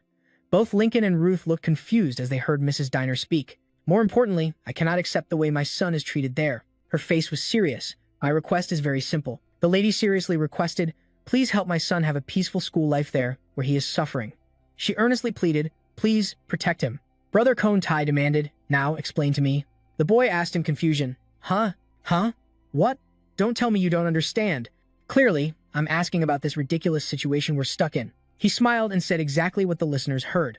Well, the Duchess made the request, so you happily said that you were the one to fulfill it. He was stunned. There's no way you're joking with me, he said angrily. Wait, set that request aside, but I can't believe you introduced me with this appearance. And what about being a level 7 mage? He angrily responded. So can I calmly say that Han is actually a dark mage right in front of them? He surely expressed his thoughts in anger. Just saying you're an official mage is shocking enough. With that appearance, is he serious? He definitely could have not introduced me at all, the boy teased. Haha, nothing to worry about.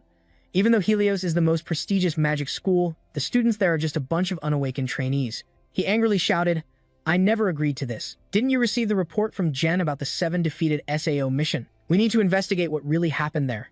The boy gently comforted Ruth. No need to worry about that anymore. I will handle it. And you should focus on this task. He looked at what was in his hand, angrily saying, Are you kidding me? The boy quickly said, Let me explain. Ruth looked at him sternly. This is the end of our relationship. The boy was confused. Huh. He turned away coldly and said, Master, thank you for all this time. It was nice, but from now on, I'm out of opium. The boy panicked. What? He worriedly shouted, No, you can't do this to me. I've invested so much in you, raised you, took care of you. How can you betray me like this? Ruth avoided him, loudly saying, That's really funny. That's exactly what I wanted to say to you. How can you decide everything without asking for my opinion first? The boy regretfully said, It's because I was sure you would never.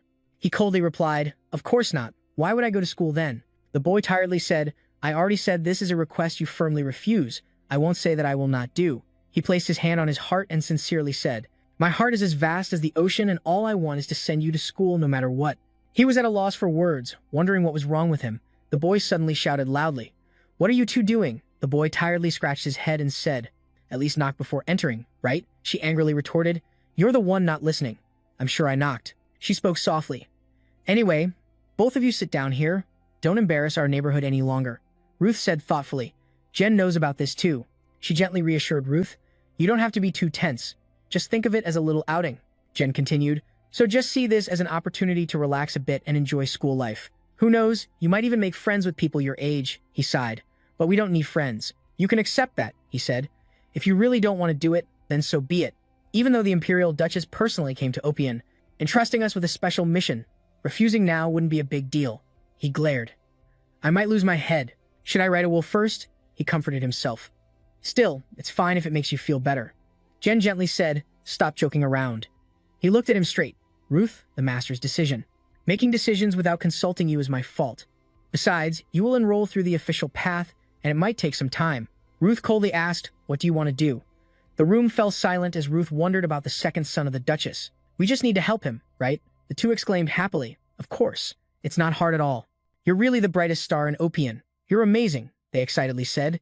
The academy uniforms are ready, right? Should we pack our bags now? I've prepared everything, Ruth thought to himself. Should I just leave? Ruth, even if I tell you that you're a level 7 mage to the Duchess, The Academy still doesn't know you're an officially awakened mage, he said sadly. Then I can't stick around for long. It truly is like that for both of us. They continued talking, but don't worry, there won't be anything dangerous. Asterisk Ruth thought about all the materials. They were careful to instruct to be cautious around the professors. Asterisk, because they are also official mages, he frowned. Asterisk, that guy is really good at talking. Asterisk, by the way, is the food nice there? We need to organize our clothes by type. He flipped through a pile of documents. Asterisk, he thought, but how should I help that kid? Just hitting the bullies straight on? Asterisk. The man in the picture had a fierce aura. His gaze seemed ready to devour the viewer looking at this photo. He frowned. Asterisk, this is too violent. Asterisk, don't tell me. He placed the photo down on the table and declared resolutely, this is the guy who's bullying the two princes of the Duchess. However, the person across from him refuted. No, he's not. He sweat nervously and continued, it's not him, it's... The identity of that terrifying man was revealed. Asterisk Leducis, the monster of Athen. Asterisk. He is the two princes of Athen. That afternoon at the mansion, Ben stood there in disappointment. You were not allowed to send letters. Yes, the female courier replied. Helios is very strict about checking items from outside. We can't accept it unless you have a power of attorney. Ben immediately countered, but it's just a letter. But she could only reply, I'm sorry, the boy stammered. Then where can I get the power of attorney? She smiled lightly and replied, if your sister studies here, you should know. Try asking your parents. The other side insisted, you can't. My mom said I'm not allowed to send letters. You can't just send letters like that. I need to send them to my sister at all costs. She stubbornly refused, I'm sorry, but I can't. A strange hand reached out with a power of attorney. That's Ruth, he spoke up. Here, I have the power of attorney. Meanwhile, Ruth placed his hand on the boy's head. Ben quickly joyfully called out, Brother Ruth. He reminded the female courier, please send this pile of letters along with our bag. Ben, hearing this, looked astonished. Really? Asterisk. Ruth looked over and called the boy, Asterisk, Ben, just let me handle your letters. Asterisk, Ruth smiled happily. Asterisk. The next morning at the academy, people outside the campus were bustling about. Inside, whispers quickly arose. Did you hear? That kid is coming today. The one who scored a perfect score on the entrance exam. Yeah. All the professors were also amazed. But why is he only arriving now? Who knows? I heard he has a chronic illness. You have to get close to that guy. It might help your score. Behind them, a female student disagreed. Asterisk, she thought. Asterisk, it's too noisy. They continued to talk loudly. What's our next class? Look, Everest is sleeping again. Earlier, an AI just woke him up. But the girls over there are still chatting non-stop. Check it out. I bought this yesterday when I went out. It's so beautiful. A guy caught everyone's attention as he walked in. They became tense and closed off, all eyes glued to that guy. He pulled out a chair and sat down. He didn't even start a conversation with anyone here. Everyone was silent, closely watching his every little move. Someone finally stammered out just 2 words, monster. He stayed silent, not making a sound. The girl finally had a chance to read her book. Finally, it was quiet. The tense atmosphere enveloped the classroom, just the strange guy sitting there. Ruth had reviewed the stack of documents earlier and wondered, perfect score and a chronic illness? The owner of the blow just sweated. Even Zen couldn't say anything. Ruth stood up, saying, what the hell? How can you get a perfect score without even seeing the test? And what's with the chronic illness?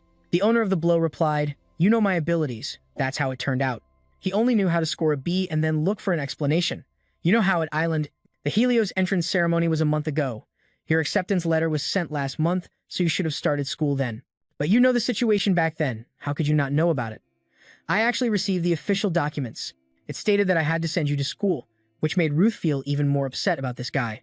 Since when did he plan to send me to school?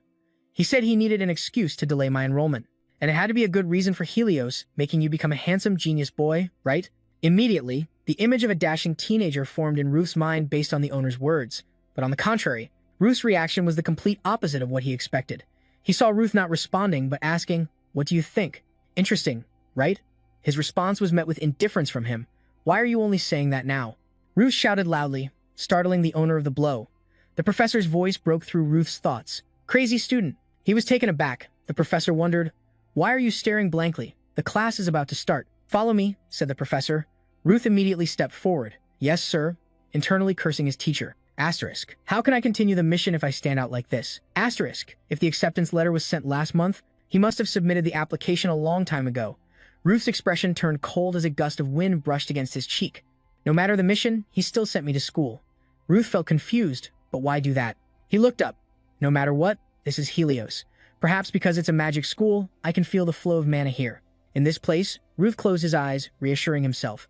Right, I can finish the mission quickly and return as soon as possible. The professor suddenly spoke up, saying there's no need to worry too much. Even though the students here have different statuses and ages, getting to know them isn't hard. Here, AI is equal to, and when there's a bit of confusion, he says the important thing, island, your abilities.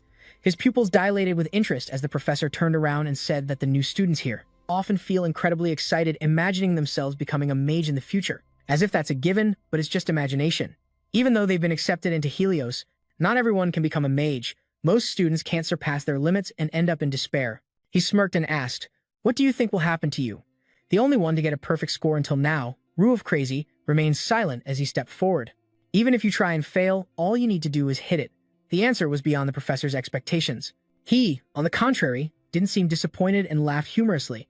"Ha, you're quite interesting." Ruth only got a 3, looking at the professor with a laugh that shook the heavens. His expression was clearly gloomy. Damn, a perfect score would be such a hassle. The first one? The professor spoke up again. "Helios always welcomes talented individuals like you, even if you enroll a bit later than the others. But Ruth, Gracie, the teacher respectfully welcomes you to Helios." At this point, he stood in front of the whole class below. With many students focused and looking up, this is truly the Helios Magic School, a place where those who can sense and use magic are taught to become true wizards. Each individual's abilities are categorized: advanced class, intermediate class, and lower class. New students at Helios will start from the lower class. They will be promoted to higher classes through the annual promotion test. Ruth fell a bit silent. He thought about it just like he was told. The professor spoke up. "Now, everyone. Due to health reasons, she had to join our class a bit late. Ruth, Gracie, don't ignore her just because she arrived late. Let's be friendly with each other, okay?" They immediately replied in unison. "Yes, we won't bully her." Ruth remained silent, not even a word of greeting. Finally, he invited him to introduce himself. "All right then, Crazy, say hi to everyone." Ruth stepped forward. He looked down at the desks and coldly said, "I hope to get along with you all." Immediately, his rather unremarkable appearance made the whole class murmur. "Is that all? He's pretty quiet. He looks younger than me. I wonder how old he island." Ruth quickly noticed someone, finding the one called Disgusting, the second son of the Duchess of Athen. The leader, Sisan Asian, is who Ruth mentioned, a boy with a quiet demeanor. He still kept that icy expression as he returned to the office. Ruth stood before the one who brought him to the school, asking him to hand over those weird tasks all day. "I've accumulated too much magical power already. You can only smile wryly." Then he told the guy, "Your name is Blow." Ruth currently has a new interface along with comprehensive magical power. His whole body was draped in a mysterious black color. The professor's voice rang out again. "Crazy, sit in that empty seat." He promptly replied, "Yes." He couldn't help but keep looking at Leader Sis, thinking to himself, "He doesn't look weak. Is it true he's hurt from being called disgusting? But why did they call him disgusting from the start?" He placed his bag on the desk with many mixed thoughts. "I need to find out more." Suddenly, a voice called out, "Hey there." It made Ruth look up. It was the student sitting at the desk above, cheerfully starting a conversation. "Nice to meet you, talented guy." Ruth looked surprised. "Why is he saying that? I heard you scored full marks on the entrance exam. That means you're really talented." "Huh. That's awesome. How old are you?" "I'm 17. He simply replied. "Just 15. The other person said, "I knew it. You're younger than me." "How old are you?" "I'm 17. He replied with just 15 years.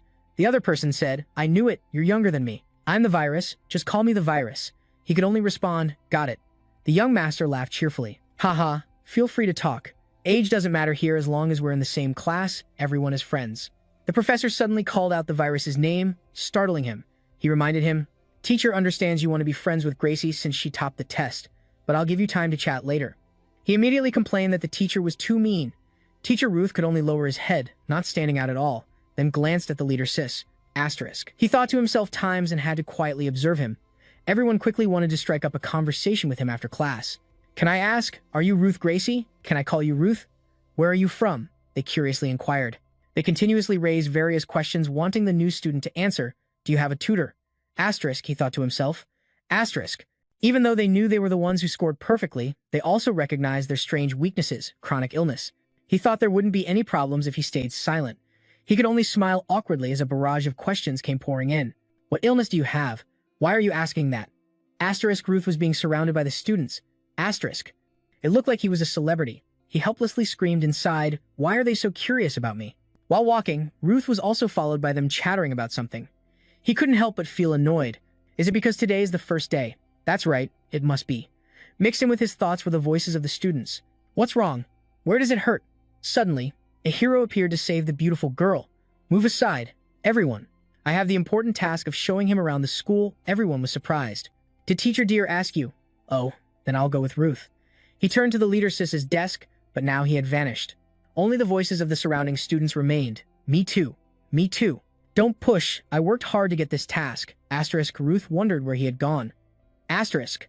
Suddenly, a hand landed on his shoulder. It was him, cheerfully pushing him away from the crowd. All right, let's go, buddy. As for Ruth, he felt no excitement. Since when did this happen? A moment later. He led Ruth around the beautiful campus, full of energy. The school was quite large, which might confuse him. But I'm sure in a few days you'll get used to it. I'm certain you won't have any problems. Oh, can I call you Ruth? He coldly replied, feel free, while walking casually. I was really worried when I first got here. You must know that it's very hard for nobles to get into this school. After being accepted, I thought I wouldn't have to try anymore, and my happiness would begin, but I was wrong. Reality didn't change at all, asterisk, he said in despair, asterisk, and obviously, he was the best-ranked student. In the test, Ruth looked at him as if he were on the verge of depression. He couldn't even comment. You're amazing, Ruth. You were the first to score perfectly. You're the complete opposite of me. So jealous. It's just luck, brother. Hearing such a simple answer made Dia feel even more envious. Let me share some luck with you, Ruth chimed in. I think you're awesome too. Instantly, his words piqued Dia's curiosity. Ruth explained, there are many students, yet you rank last. That's impressive. Not everyone can do that. Hearing the compliment felt like a slap in the face. Stunned, he just mumbled in frustration. Can you not say that with such a serious face? Is that okay? You're insulting me, right? Because I ranked last. Ruth quickly clarified. Not really. After a moment, he finally led him to the place he wanted to show him. Here it is, a place adorned with shiny gold and glass, with morning rays of sunlight shining beautifully. There are also two sides with massive bookshelves stacked with a variety of books, he introduced. This is where we often come the Helios Central Library. As soon as he stepped in, he praised, this is awesome, right? There are tons of books and materials, he continued. See that? Then he pointed to a glowing orb at the top. The orb for each table, Ruth asked. A magic orb? He answered. That's right, those magic orbs can block sound. The range is limited to the table. If you sit there, outside sounds will be blocked, so you can focus on what you're reading. Because of that, I can talk comfortably right now. Pretty cool, huh? Ruth observed the massive facilities here and wondered how much it costs to maintain this place.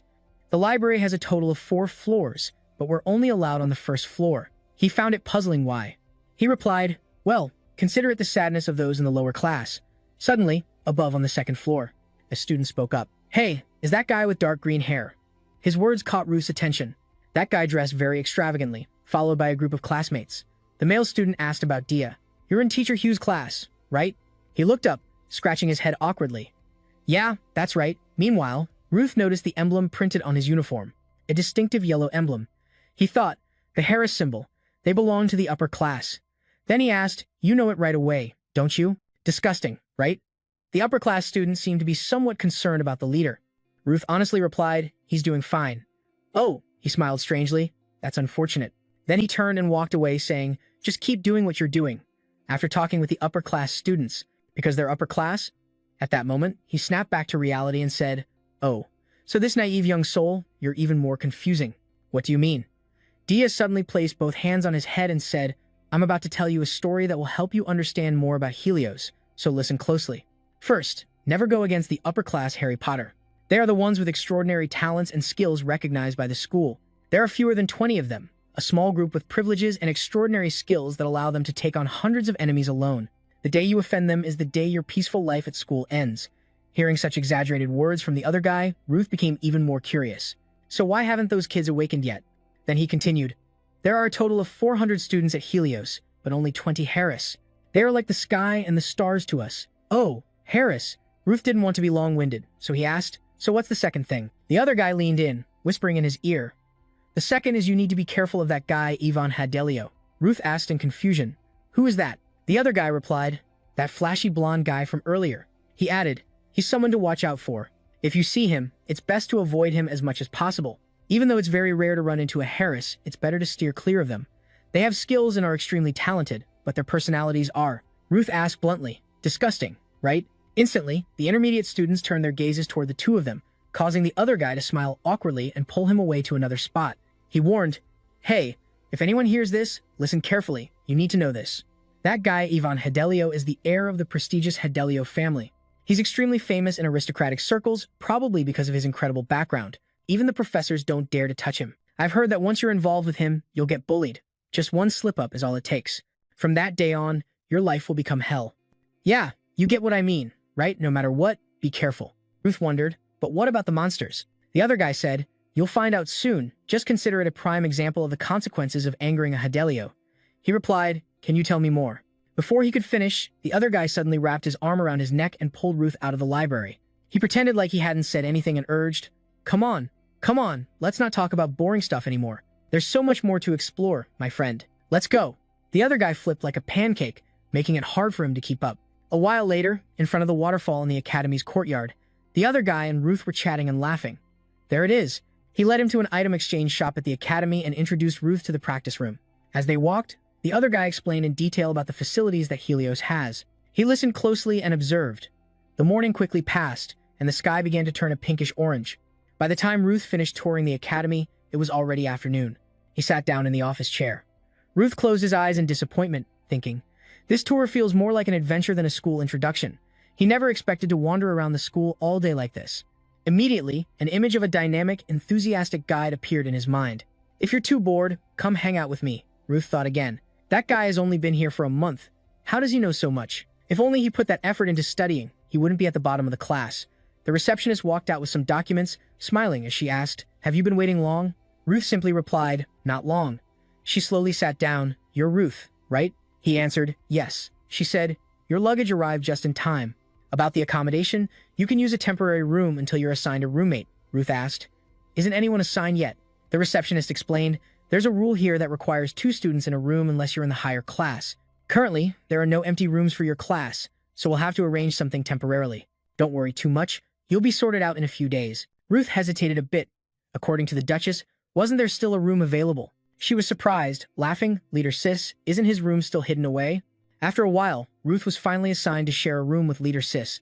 He looked at the room key in his hand, remaining silent for a moment, recalling the receptionist's words back then, since you insist, I'll go along with your wishes, but if you change your mind later, just come find me. Ruth frowned, thinking convincing her was no easy task. Hopefully, this is worth it. He slowly walked over, knocking a few times on the door.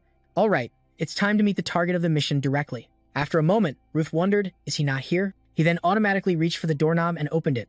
Inside the room was an extremely spacious interior with 2 large beds.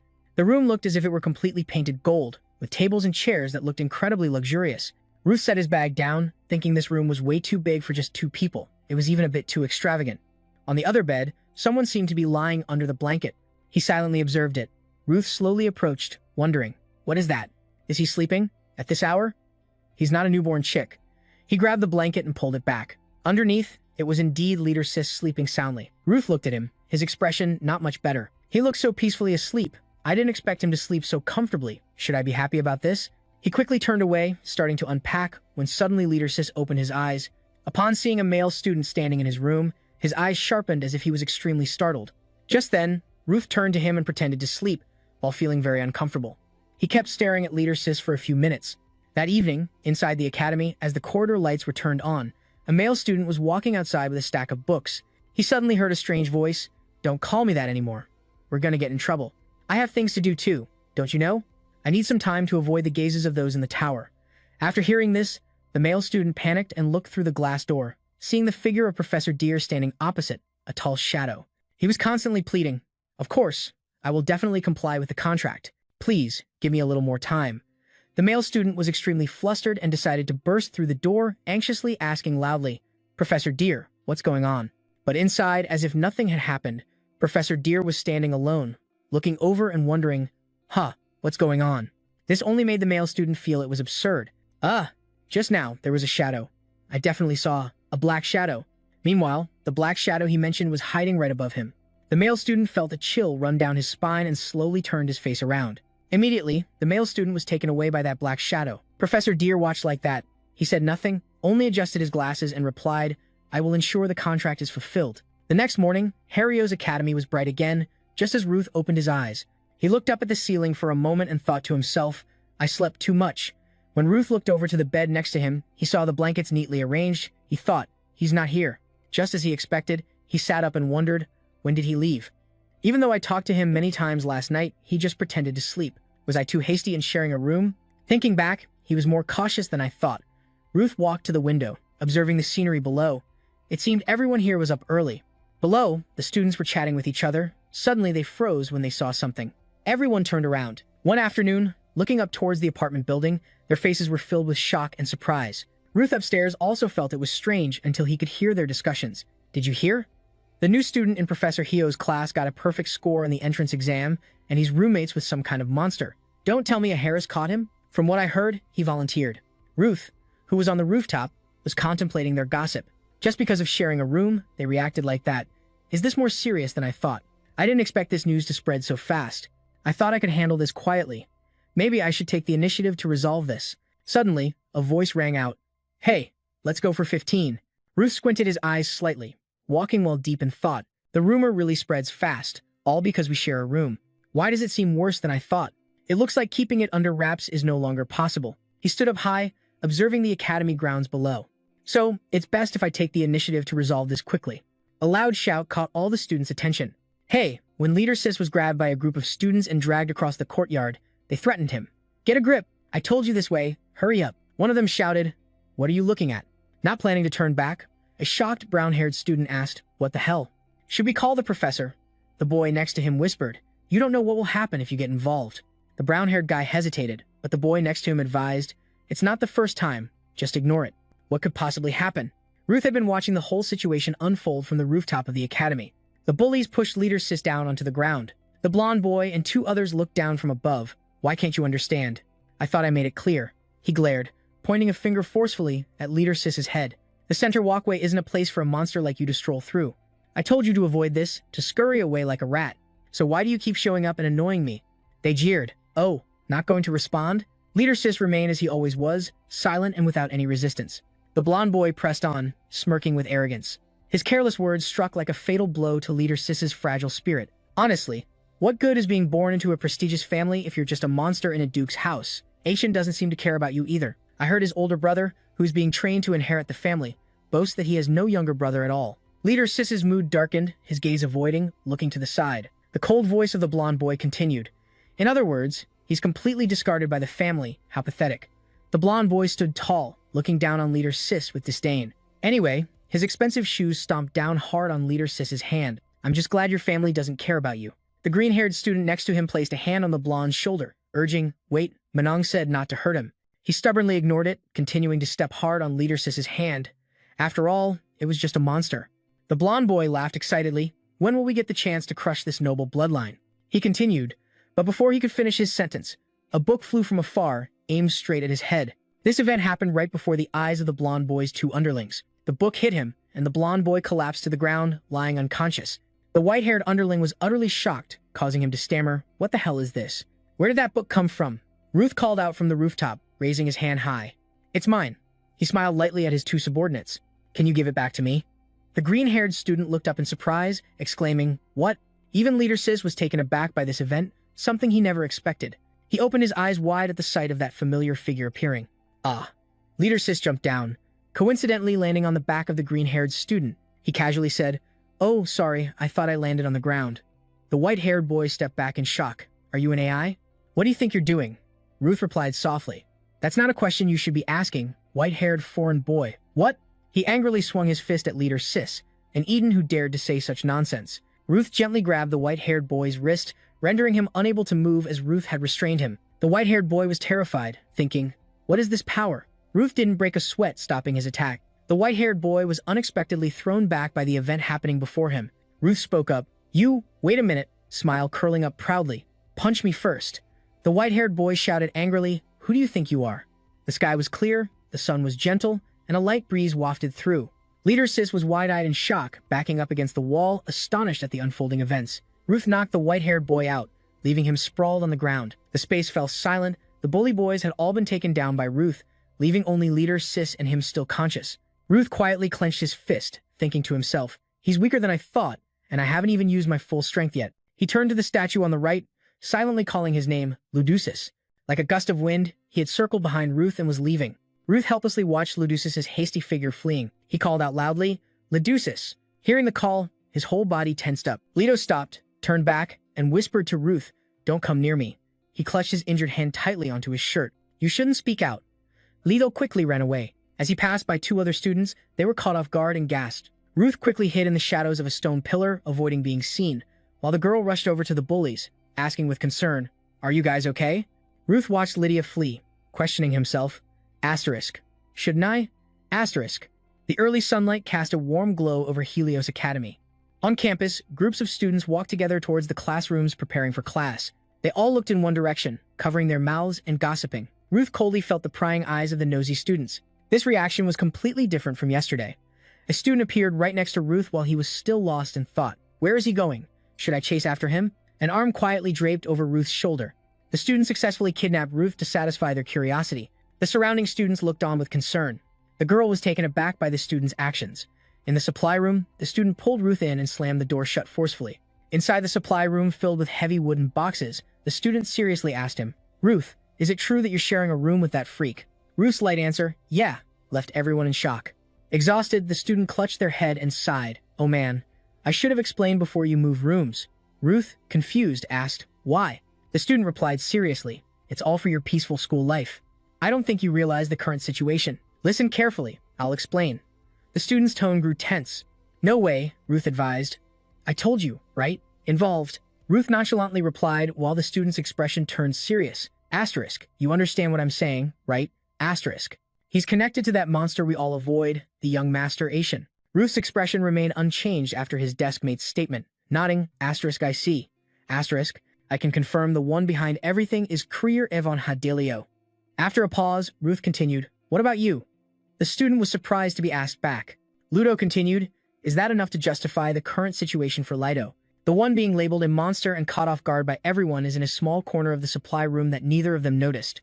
Ludo was hiding there and overheard their entire conversation, feeling a bit surprised by Ruth's words. After a moment, Ruth continued, "What about you?" The student was surprised to be asked back again.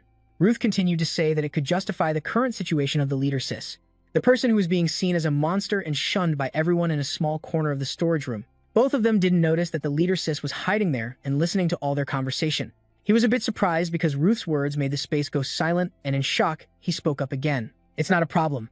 Ruth's hands were on his shoulders as he smiled brightly and said, "I think so too." He was shocked, and Ruth, turning off her radiant smile, quietly looked in one direction where the leader sis was, suddenly speaking up to ask, "What about you, leader sis?" He was astonished at his question, his face turning pale immediately as Ruth. "What are you talking about?" His long, slender fingers rested on the surface of the wooden box. After Ruth's words, the leader sis no longer hid but stood up, revealing himself, while he was bewildered and exclaimed, "Wait a second." His face paled as he hid behind Ruth. "How long have you been there?" Seeing the leader sis, his actions made Ruth immediately guess that the leader sis was about to run away again. Ruth called out loudly, "Wait."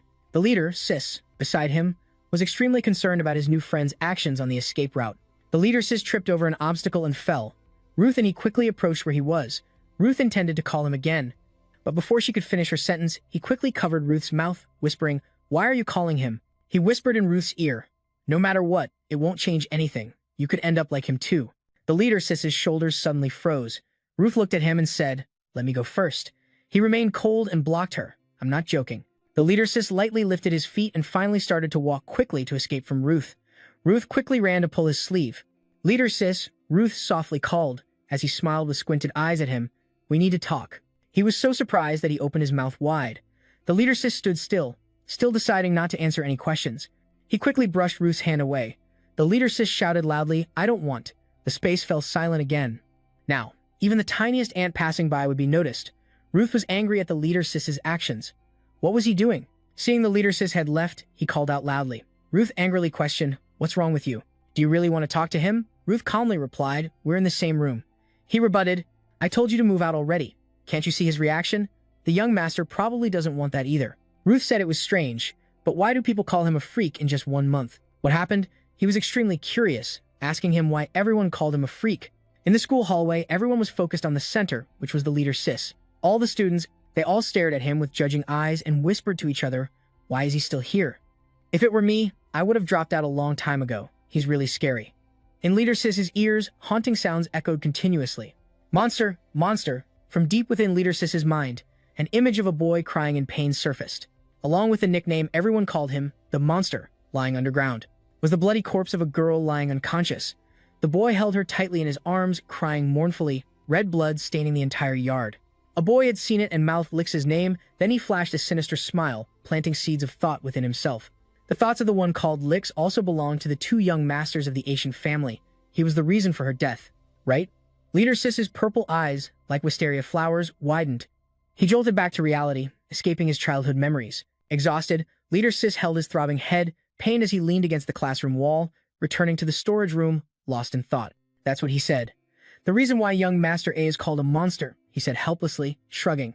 I don't know either. Ruth turned to walk away, and placing a hand on Ruth's shoulder, he pulled back.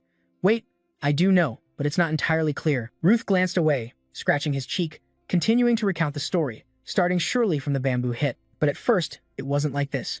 People only started calling him a monster after that incident. Ruth was really interested in the story. He turned back to look at him, curious, asking about that incident. Ruth nodded, replying, I just heard rumors, then added, not long after he enrolled at Helios, there was a large group of Eden students gathered in the library to do assignments. He whispered to Ruth, continuing the story. It sounded really eerie. People said he had turned into a scary monster. Ruth's mouth twitched upon hearing the ridiculous story from him. Rumor has it he has 3 eyes, a body covered in fur, and his arms split into 8 branches. Interesting, right? Ruth became helpless. What the hell are you talking about? I'll punch you if you keep talking nonsense. Seeing Ruth's expression, he panicked and covered his mouth. That's why I said I'm not sure. I wasn't there. I'm just recounting what I heard. Ruth squinted. You think he turned into a monster? That's really ridiculous. He said, anyway, considering that the library was closed a few days later, something must have happened. He spread his arms, advising Ruth. Either way, forget about young Master Arian and focus on changing rooms. The rumors have spread all over Eden. It won't be long before everyone here knows. Ruth glanced at him. People's reactions yesterday were also distinctly different. He exclaimed, see? The rumors have spread all over Eden already. Soon everyone here will know. Ruth glanced at the virus. The reactions of everyone yesterday were quite distinct. The virus exclaimed, see? Ruth fell silent, saying nothing more. Then, she approached the virus and asked, if I don't change rooms, will you avoid me? The virus widened his eyes upon hearing Ruth's question. Huh. Ruth smiled brightly. You wouldn't do that, right? Even though we've only known each other for 2 days. The virus, his face alternating between green and red, then turning pale, replied, yeah. Leaving the storage room, Ruth and the virus walked together down the hallway. All the curious eyes were on the two of them. Ruth helplessly said to the person next to him, whether it was yesterday or today, I still feel like I'm the center of attention. Their reactions have changed. He shyly covered his face. I don't need that kind of attention. He turned to Ruth and quietly asked, Ruth, what are you thinking about? Are you really planning to go against Hyris? Ruth was silent for a moment before answering. Of course not. The guy replied anxiously. Your silence at first really stressed me out. You know, he whispered to Ruth at SAO, you want to help young Master Arian this much. Ruth glanced away and replied, well, not exactly helping him, he thought to himself. It's because I'm tasked with this. Ruth was startled as he looked ahead. The lonely image of Leader Sis at the end of the class caught his eye. Leader Sis remained the same, just silently looking down at the desk. Noticing the person next to him suddenly go silent, he quietly called out to him. Suddenly, he spoke up, even if I can change something, if I don't do anything, doesn't that mean I'm passively accepting this injustice? SAO widened his eyes after hearing Ruth's words, then fell into deep thought. He's a lonely child, called a monster, and is hurting. He opened the classroom door, calling out to his new acquaintance, hey, come on. Following Ruth, he curiously replied, huh? Ruth nonsensically said, we're all in the same boat now. Ruth hurriedly moved the desk to another spot, his mind racing with thoughts about Leader Sis G Nation. Although status doesn't matter in Helios, he said to the person sitting near Leader Sis, I'm looking to change seats, so could you slide over a bit? That made the students in the room cover their mouths in surprise. Ruth thought the Atian clan was not something to be taken lightly. If he mentioned his family, he wouldn't have ended up in this situation. The boy beside him asked the person next to him, what's going on? That person was just as curious as him. What's he doing? A series of noisy actions also caught the attention of the white-haired girl sitting at the front table. Inside, Ruth was filled with questions for Leader Sis. Then why aren't you doing anything? Why aren't you speaking out against this cruel hatred? Ruth leaned on the desk, preparing to sit down. Leader Sis widened his eyes at Ruth's action. He was shocked to glance at Ruth sitting next to him. His right hand was still with his left hand being Dia, who was holding her head in pain, looking down and not daring to look up. Facing the gazes of the students, Ruth silently resolved that this was something she would have to figure out herself. The beautiful purple eyes hidden beneath Leader Sis's long hair widened in disbelief. He thought to himself that this was something to deal with later. Leader Sis looked at Ruth, turning away without bothering to talk to her, muttering to herself. The teacher's voice slowly echoed in the classroom. According to the ancient texts left by long ago kings, mages were once called the messengers of the gods. They were described as great saviors, those who purified the tainted lands and exterminated the evil demons. A title that seems no longer fitting in the current world, where unqualified mages are running rampant everywhere. Looking over at Leader Sis and Ruth focused on their studies, I felt a sense of unease. The teacher continued to lecture calmly, unaware of the conflict among his students. But anyway, saying that mages are saviors isn't wrong, because even now, only the strong mages can stand up against those evil demons. Many ancient texts still record that on the board, the teacher teaches passionately, yet Jin is not focused and turns to observe Ruth's group. Seeing the tense atmosphere between them, Jin felt a bit worried. After class, students moved around, playing and chatting, but all were cautiously glancing at the three sitting in the back. Everyone was sneakily watching Leader Sis and Ruth arguing. Ruth was the first to call out, "Leader Sis," but Leader Sis ignored her and kept silent. The tense atmosphere enveloped both of them. Ruth tried calling out a few more times, "Leader Sis, hey!" This made those around her anxious, seeing Ruth's face darken. Order her to answer. Dia hurriedly slammed the table, exclaiming, "Ruth, you drag him to talk. I'm so hungry." Ruth was bewildered as Dia pulled her away.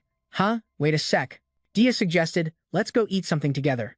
Thus, only Leader Sis remained alone in class at the lunch table, Dia advised. "Ruth, think about it. Hello, you are listening to the best manhwa of 2025.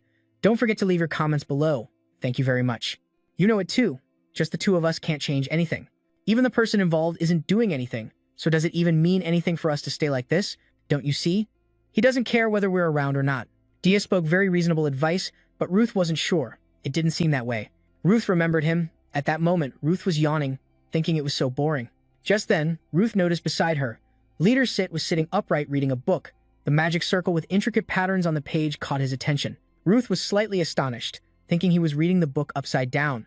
It turned out Leader Sit was reading without caring if it was the right way or not, proving that his attention wasn't on the book. Back to the present, Ruth thought to herself, actually, he cares about us a lot. He gently lifted his teacup, thinking but not saying anything, moving around cluelessly yet still offering advice. Even so, I don't think this is the right way. Ruth was just going on about his woes, complaining about friends who, just yesterday, were laughing and chatting with me, but today, they can't even be bothered to look at me. Ruth smiled friendly and said, "I'm looking right at you." He sighed, continuing to advise. "Ruth, I'm not joking. We should." Suddenly, Ruth interrupted him. "You said just the two of us would be tough." He looked confused for a moment. Ruth suggested, "Then let's invite more friends as long as they're on our side." He was taken aback by Ruth's thoughts, quickly stopping him. "Wait a second." Just then, a group of people walked in. Ruth looked and said, "Yeah, it's getting late now." The earlier group with scowls approached. A black guy with a slicked hairstyle asked, "Are you Ruth Gracie?" Ruth calmly crossed his arms and replied, "That's right. So what?" The black guy's underlings got angry and shouted, "You arrogant punk." But he was stopped by the black guy. The underlings couldn't understand why their boss was holding back. "Manong, that black dude just now." The black guy frowned and said, "Ruth, I want you to come with me for a bit."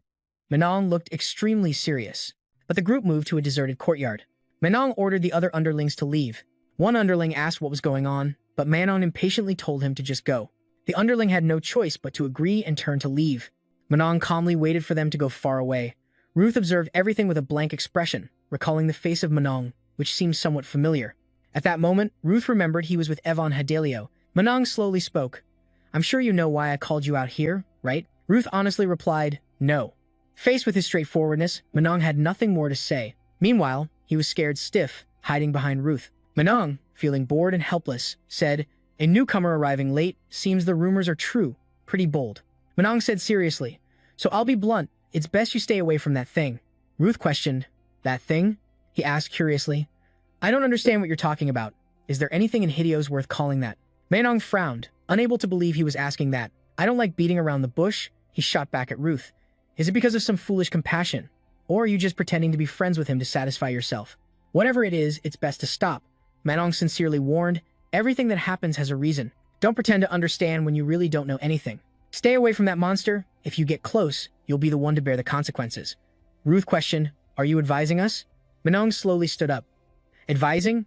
"No." Ruth and he looked confused as Manong approached. He had a dark expression, lowering his voice and said, "I'm warning you." The sun was gradually setting. Dai and Ruth stood dazed in a deserted corner of the garden. Ruth gazed at the clear blue sky, pondering Manong's warning. "Huh?" Dai said worriedly to Ruth. "If he told you that, we really should check it out." He hesitated. Ruth asked, "What should we do?" But Dai didn't know either. The air fell silent again. Ruth, feeling a bit down, said, "Nothing." "So what are you planning to do now?" Ruth thought for a moment and replied, First of all, we need to get more people on our side." Dai asked in shock, "But how is that easy?" Ruth seriously said, "We'll figure that out later. Right now, we need to gather 10 pieces of information first. I need to know exactly what happened. Let's see if there's anyone who can help us." Dai was startled, curious. "How are you planning to investigate?" Ruth smiled gently. "Isn't asking directly faster?" The two moved back to the academy.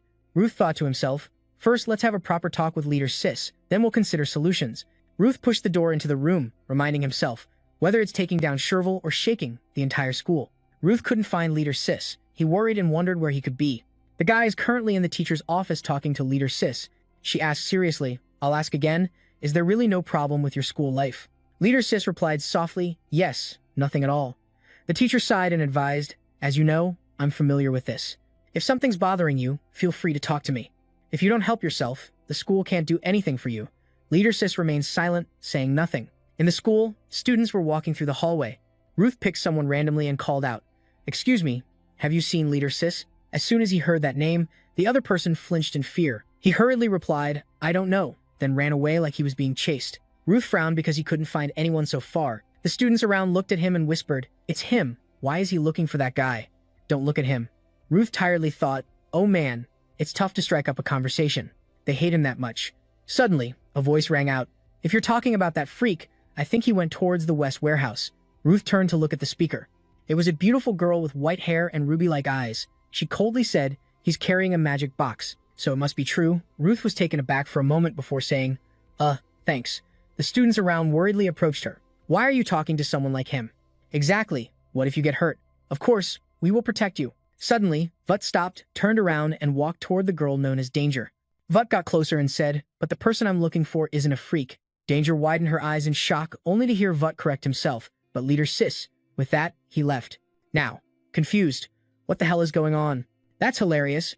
Ruth stood on the balcony, looking down, thinking to himself, "Awesome. If he's on his way to the West warehouse, he'll definitely pass this way. I'll see him soon." With that thought, Ruth scanned the bustling crowd below. Ruth worriedly thought, or maybe he already passed by. Let's see. Ruth suddenly widened his eyes. He recognized Leader Sis's figure carrying stuff down there. He quickly prepared to call out to him, but hesitated. Ruth realized, no, wait, I can call him from here. There aren't too many people. He remembered Manning's warning.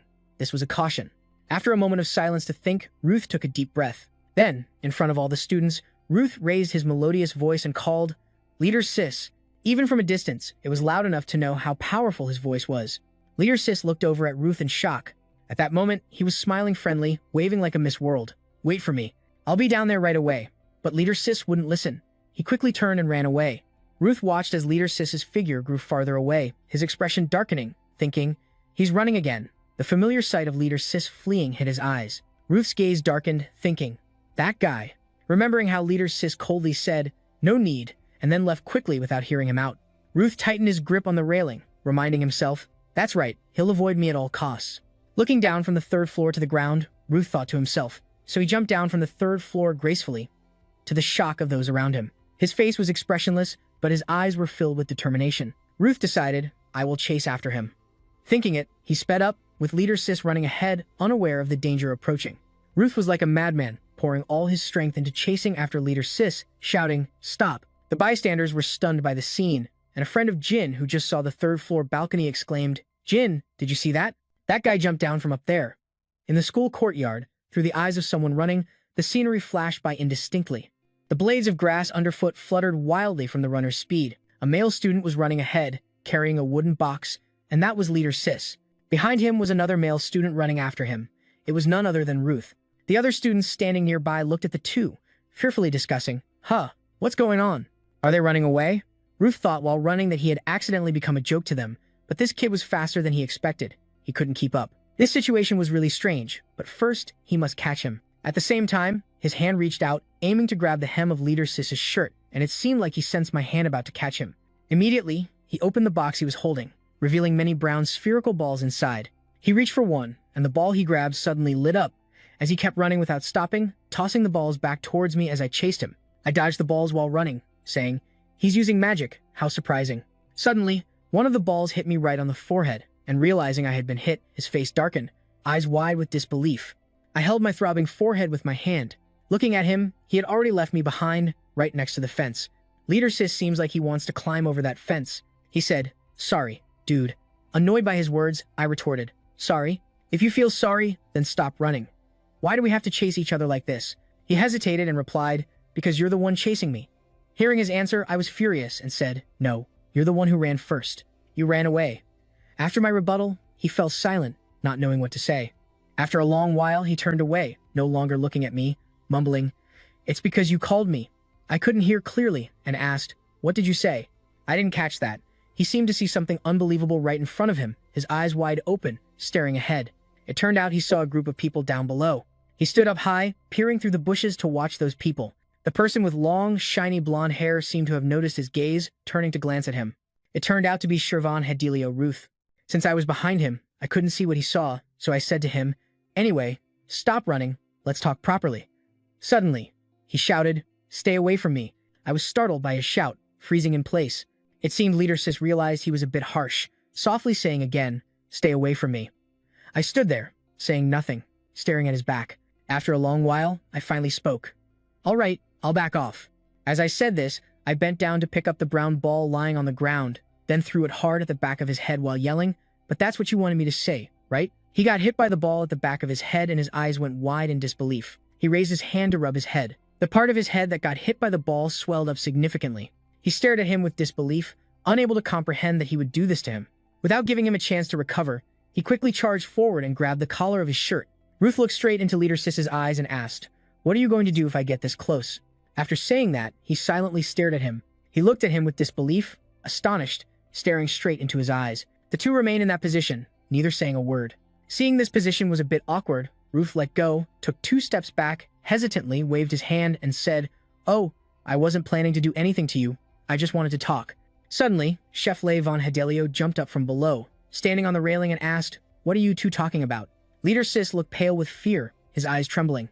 Suddenly, Chef Le stomped on his back with his foot and asked, "What are you planning to talk about?" As soon as he asked, he stomped hard on his back. He smirked and asked, "Hey, Eden Brat, tell me, what do you want to say?" Suddenly, Leader Sis stepped forward, and Chef Le had just managed to say 3 more words before being pushed back by Leader Sis's step. He was shocked and incredulous. Leader Sis was still a bit scared, but glanced at him. As for Ruth, he showed no emotion at all. He stepped forward, both hands gripping the railing, coldly looking at him, and fell freely downwards. Leader Sis stood beside him, mouth agape, while the group that had been beside him below panicked and shouted, "Chef Le!" Suddenly, he laughed loudly and said, "This bad habit of his is really annoying, but landing is fine." Leader Sis, seeing him like this, was startled,